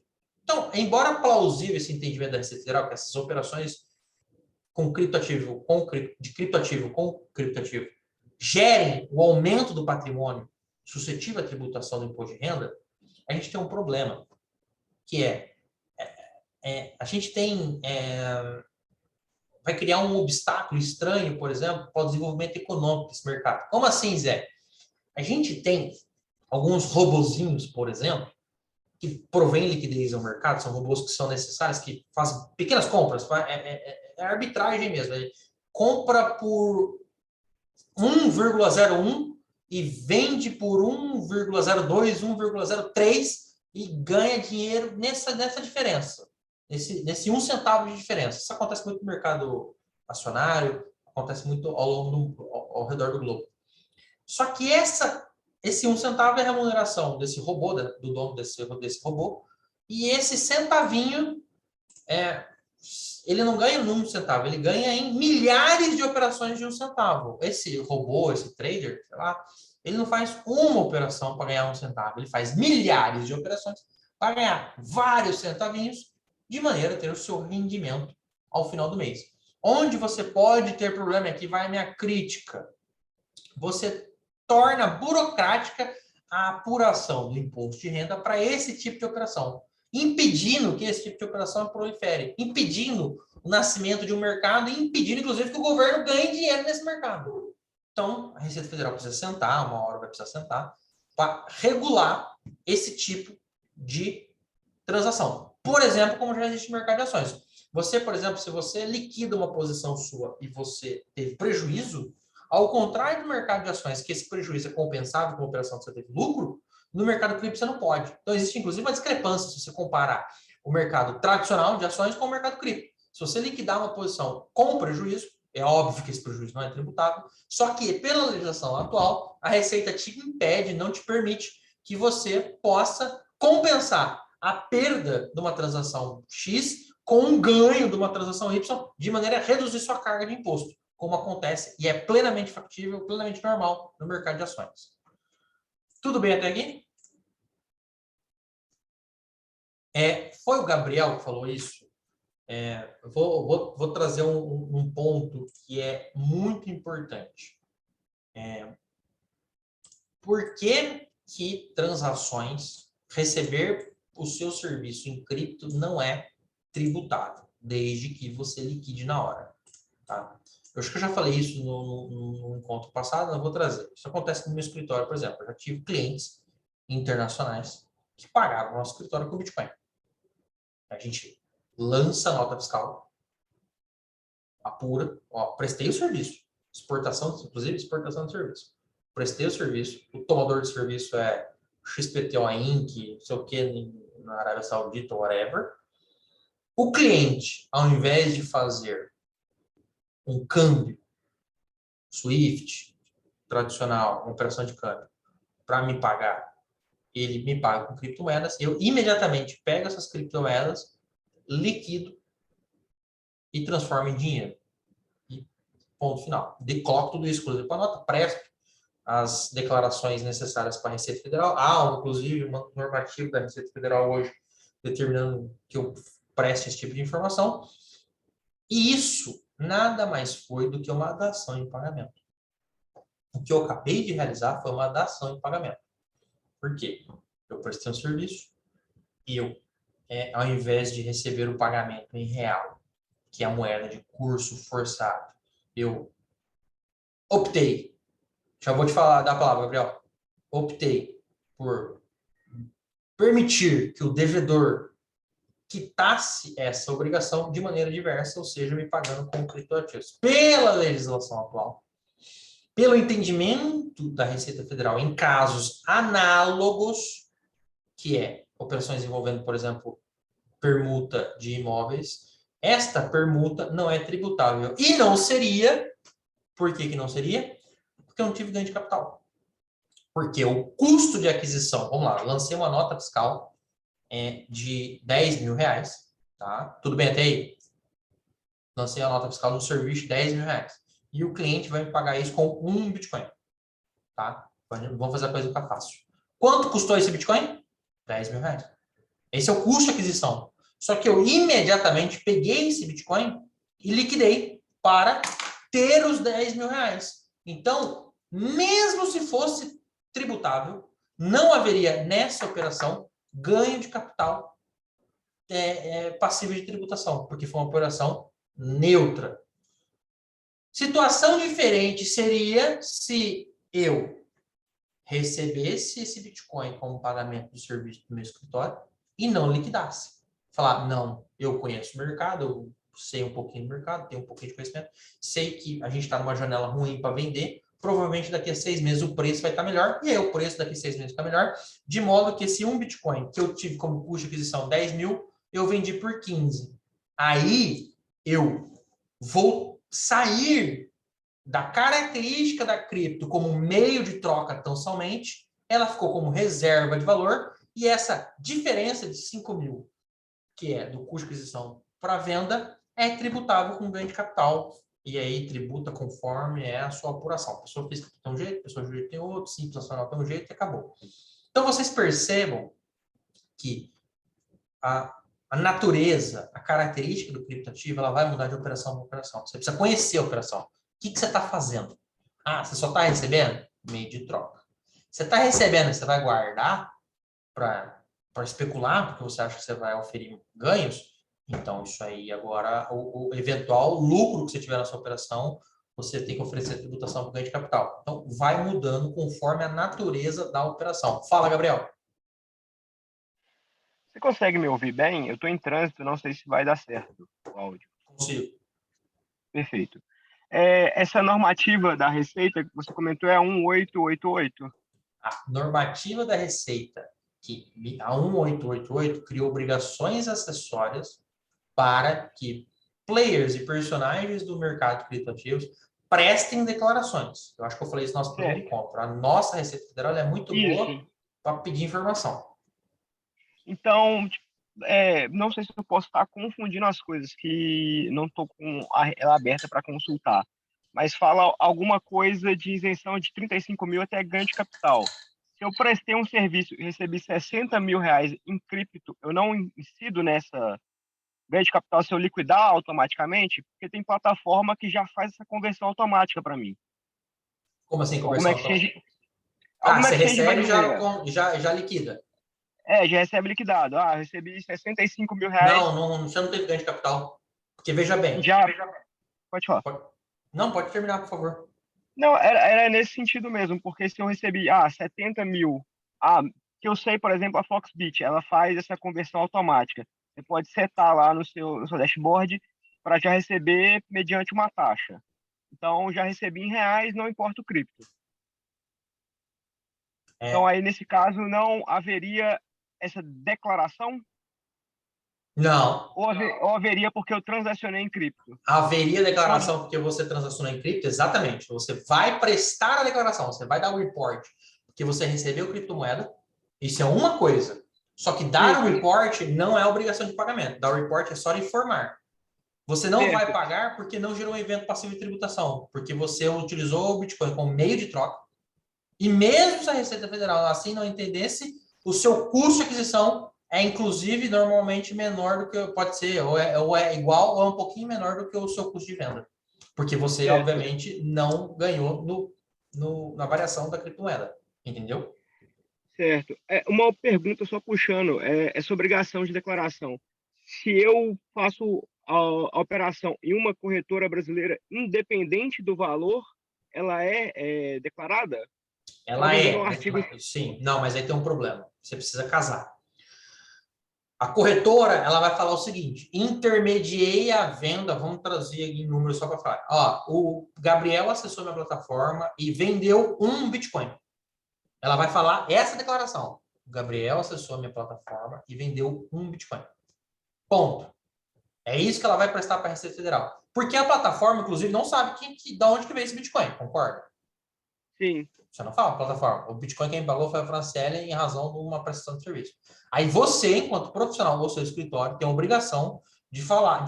E existe uma declaração específica no programa da Receita Federal. Se quiser, eu pego aqui e te mostro, sem problema nenhum.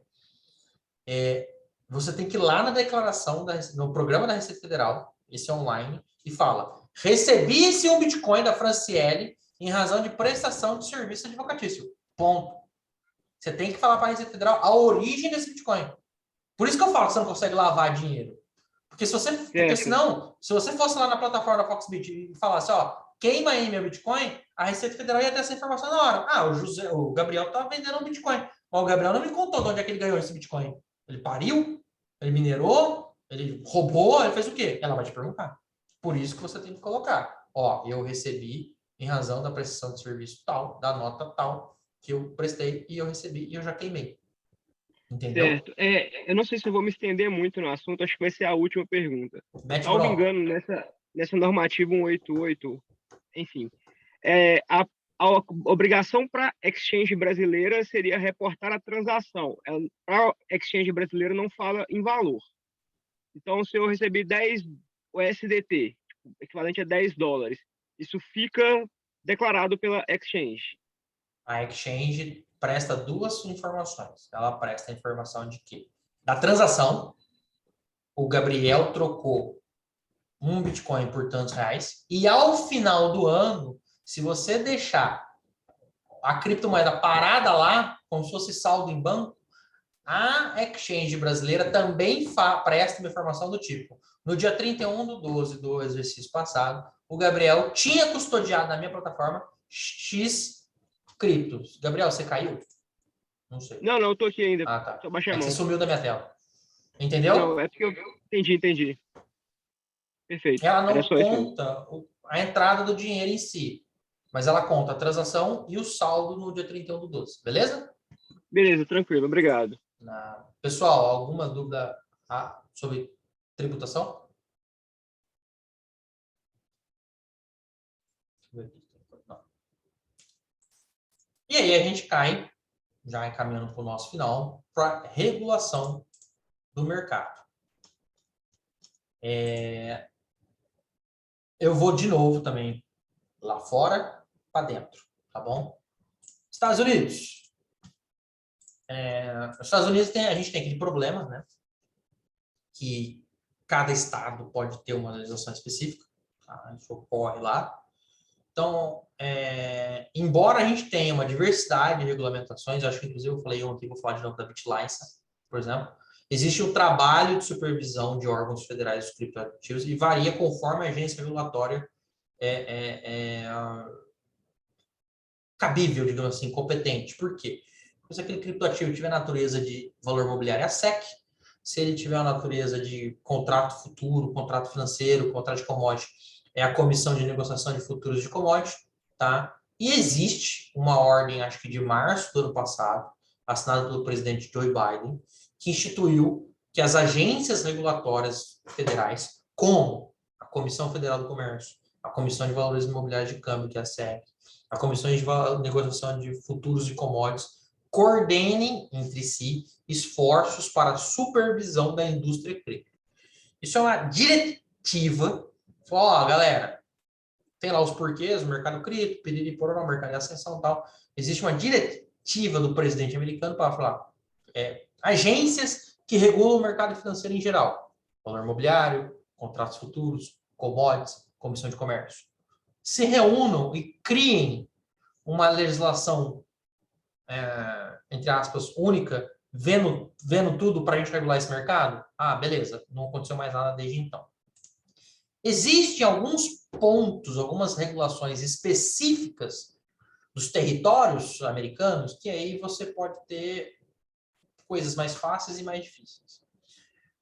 Eu sempre uso a BitLicense como exemplo, porque a BitLicense, que é a regulação do estado de Nova York, né, da cidade do estado de Nova York, eu uso ela como exemplo porque é um exemplo de regulação inicial, que começou, vanguardista, mas extremamente ruim, cara e imprestável. Tá? Abrir uma corretora no estado de Nova York, sujeitar-se às regulações do estado de Nova York é bizarramente caro. Tão bizarro que eu acho que eu contei a história, eu acho que hoje eu trouxe foto, inclusive, se vocês quiserem depois ver, eu tive que atravessar a ponte lá nos Estados Unidos, que eu tive um problema com cartão de crédito, e eu tive que transferir em Bitcoin para sacar em dinheiro, e eu tive que ir para Nova Jersey, para New Jersey, trocar meus Bitcoins por criptomoedas, porque eu não conseguia fazer dentro da cidade / estado de Nova York, porque ninguém faz. Não faz nem no peer-to-peer, nem no mano a mano. Eu ia lá no chat, preciso trocar tanto. É crime fazer sem licença lá.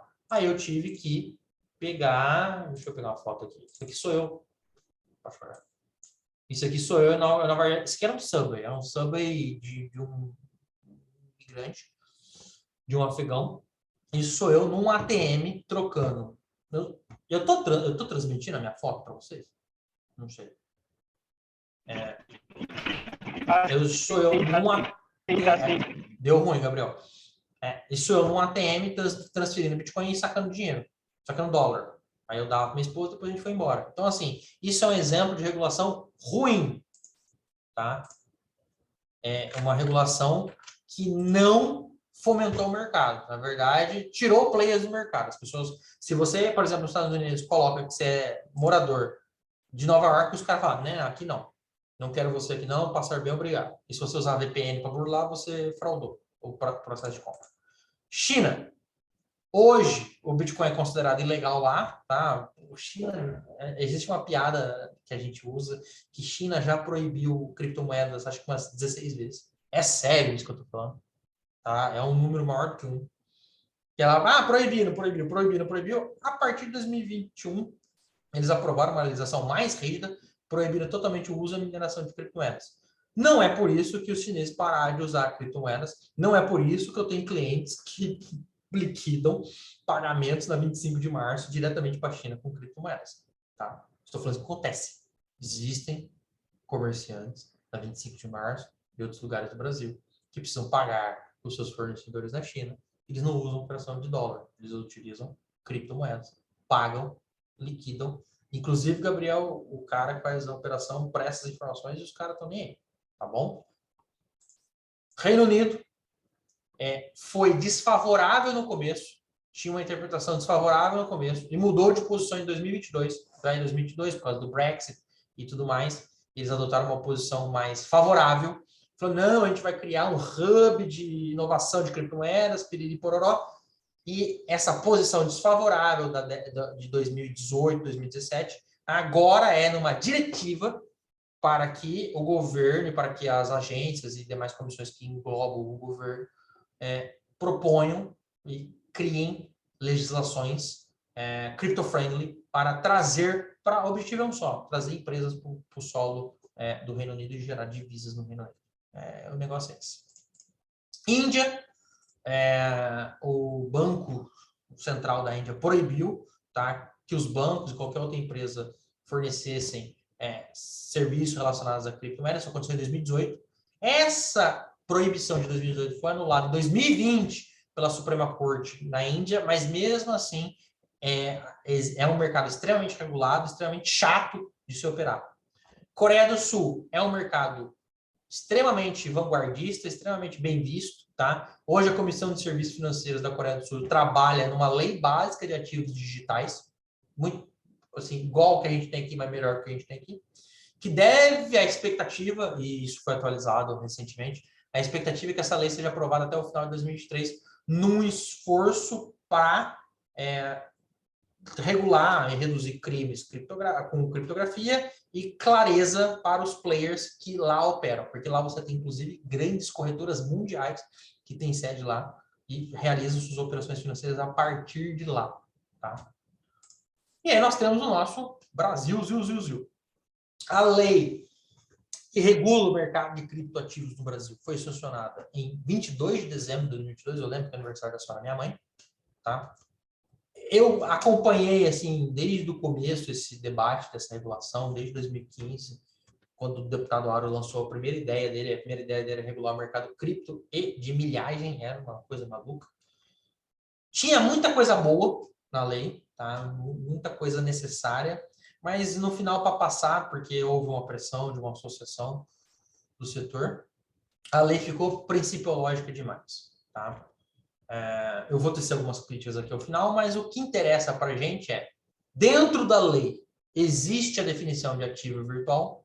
Para efeitos dessa lei, considera-se ativo virtual a representação digital de valor que pode ser negociado ou transferido por meios eletrônicos e utilizados para a realização de pagamentos ou com propósito de investimento, e aí faz umas exceções de moeda, de valor imobiliário, etc. Então, a gente tem hoje no Brasil uma definição legal daquilo que é criptoativo, né? É que a lei optou por chamar de ativo virtual, mas é criptoativo, tá? A gente tem as questões, e aí é uma crítica, já iniciei a minha crítica, que para você prestar serviços envolvendo ativos virtuais, você somente vai poder funcionar mediante prévia autorização do órgão responsável, e aqui vem a primeira crítica. O legislador fez aquela preguicinha que às vezes ele tem de que ele regula o macro, coloca o princípio e determina que um órgão da administração pública regule a lei.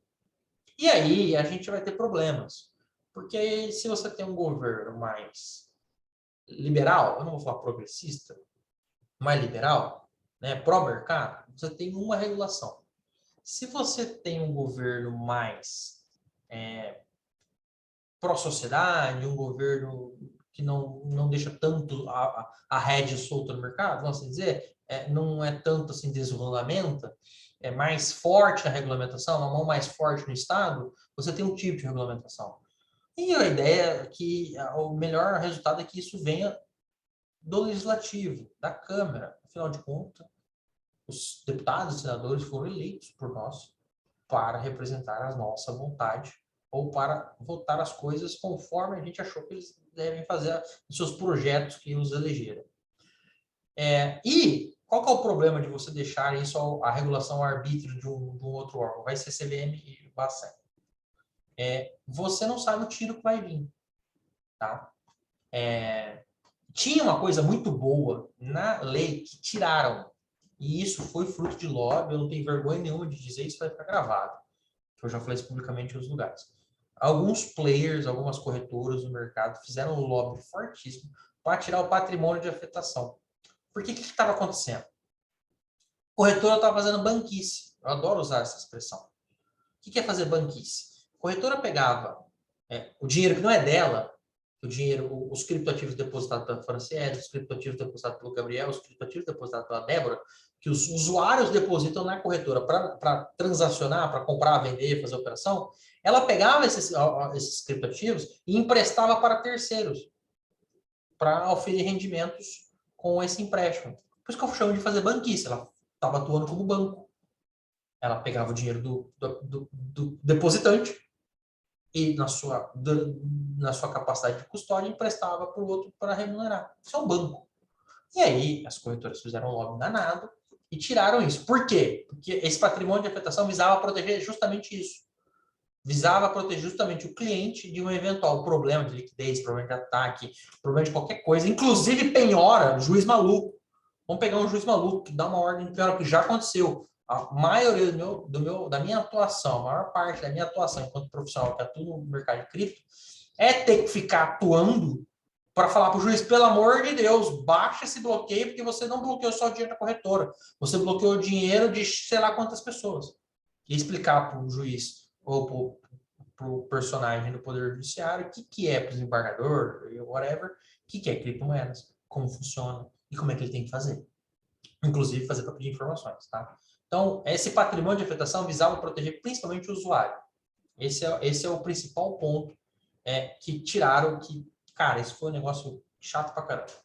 Fora que essa necessidade de prévia autorização de uma entidade pública federal quebra a inventividade, quebra a possibilidade de pequenas empresas entrarem no setor e gerarem uma operação diferenciada, gerarem um serviço disruptivo, gerarem uma coisa diferente, tá? E fomenta a formação de monopólios, de clubinhos, tá?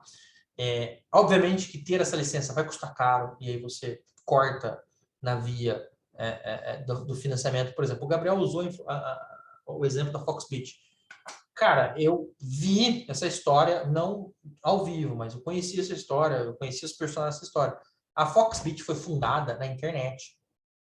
A Foxbit, que é uma das maiores corretoras hoje do Brasil, ela foi fundada por uma garagem. Os sócios operavam já no mercado informal, se reuniram e falaram, cara, vamos montar uma empresa assim, assim, assim, assado? Vamos. Assinaram o contrato, o contrato rodou para assinar na munheca, a empresa foi assinada, foi criada sem os sócios se conhecerem pessoalmente, só se conheciam por vídeo, eles foram se conhecer, acho que um mês ou 2 meses depois a empresa é criada. É uma empresa de fundo de quintal, entre aspas, que deu certo. Entendeu? Obviamente que você tem que ter umas salvaguardas mínimas para proteger o patrimônio do cliente. Mas você não pode, como está na lei, que qualquer operação envolvendo criptoativos, qualquer operação, tem que ter autorização. Tem que ter um mínimo, um sandbox, uma caixinha de areia. Tem que ter o regulador, a gente espera que isso aconteça, fala, cara, é que nem a operação do cartão de crédito quando começou, não sei se você se lembra. Se você opera até tantas transações, tanto volume, se você está menos do que isso, a gente entende que você não é um risco sistêmico, a gente permite que você exista com menos necessidade regulatória. Tá? A gente precisa impor isso no mercado de cripto, senão a gente vai impedir que ideias interessantes, projetos que uma startup, desculpa o palavrão, vive de orçamento apertado. Não dá para você ter que montar uma startup e já botar no teu budget 200 mil para pagar advogado e licença da CVM. O investidor vai ficar pistola da vida. Vai matar teu projeto. Tá? Expliquei. OCDE, só para trazer rapidamente, em agosto do ano passado, a OCDE aprovou um documento que eles chamam de Crypto Asset Report Framework, chama CARF. Na verdade, é um report de informações. A ideia deles é o que a OCDE vem brigando há muitos anos, tá? Eu estou caminhando para o final, tá, pessoal? A OCDE, um dos seus mais variados órgãos que compõem, eles estão mitigando, estão evitando, ajudando o país a evitar aquilo que a gente chama de planejamento tributário baseado na assincronia de informações. O que é isso?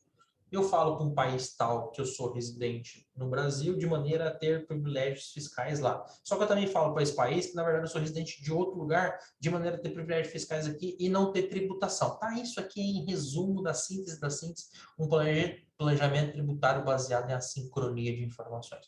É por isso que existe o FATCA, é por isso que existe o CRS e outras informações que visam governos ficarem trocando informações de pessoas para poder saber o que a pessoa tem lá fora ou de outro lugar.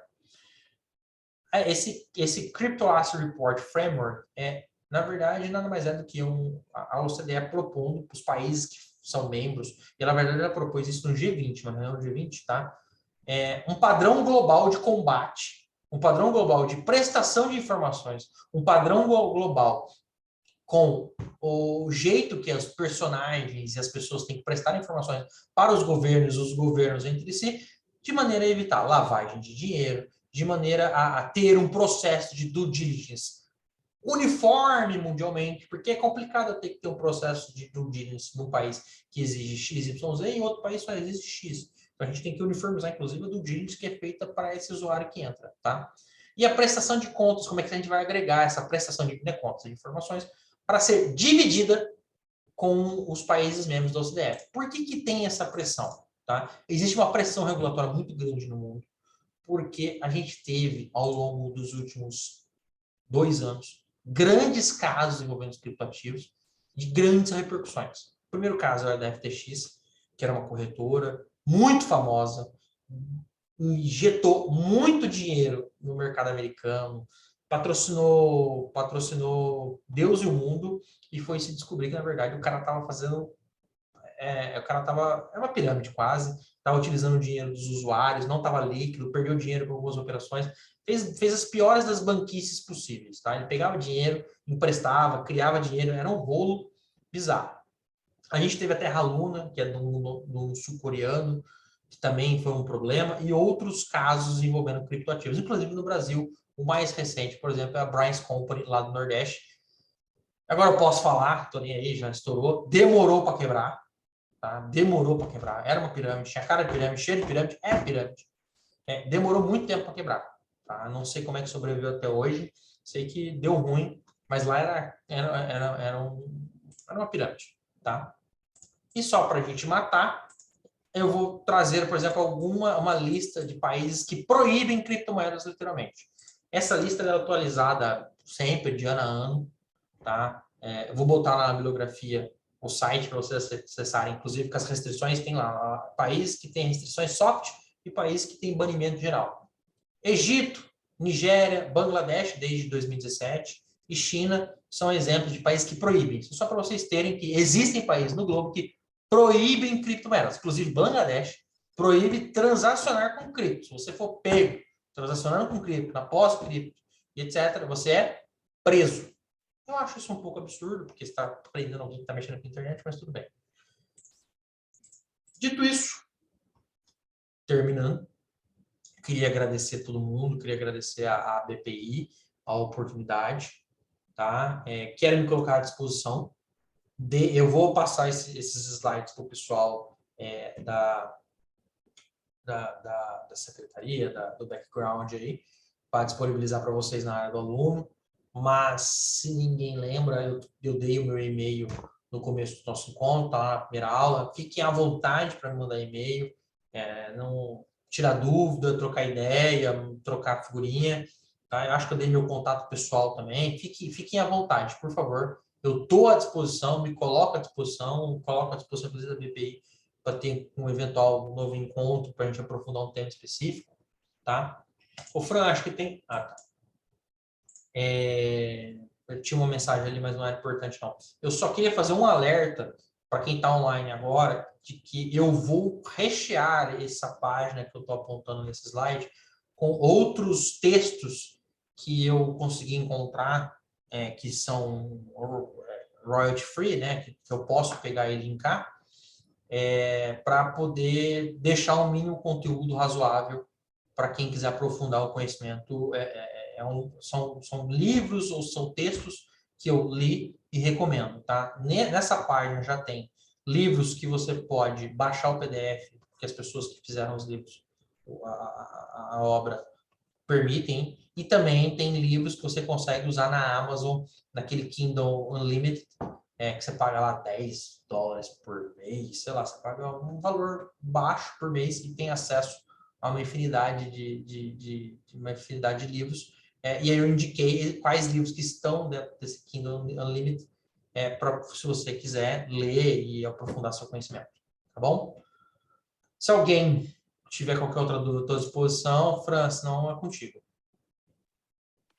Não, eu gostaria, né, só de agradecer, assim, o curso superou muito as expectativas e abriu muito os horizontes, né? Foi além do que eu esperava, então, Zé, muito obrigado. Gabriel, que eu agradeço as dúvidas, as inquietações e de reforço. Siga à disposição. Muito obrigado aí, valeu.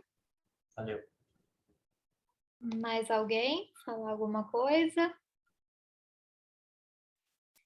Então, né, gostaria de agradecer, né, ao professor José por ter apresentado esse curso. Tenho certeza que todo mundo adorou, foi excelente. É um assunto extremamente atual, que ainda vai falar muito sobre isso, né, principalmente agora, no meio do ano, quando começar a entrar em vigor, né?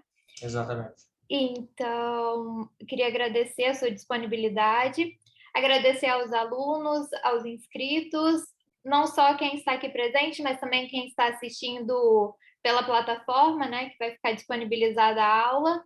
Aqueles que não puderam comparecer, também fica aqui o nosso agradecimento, né, em nome da doutora Renata também.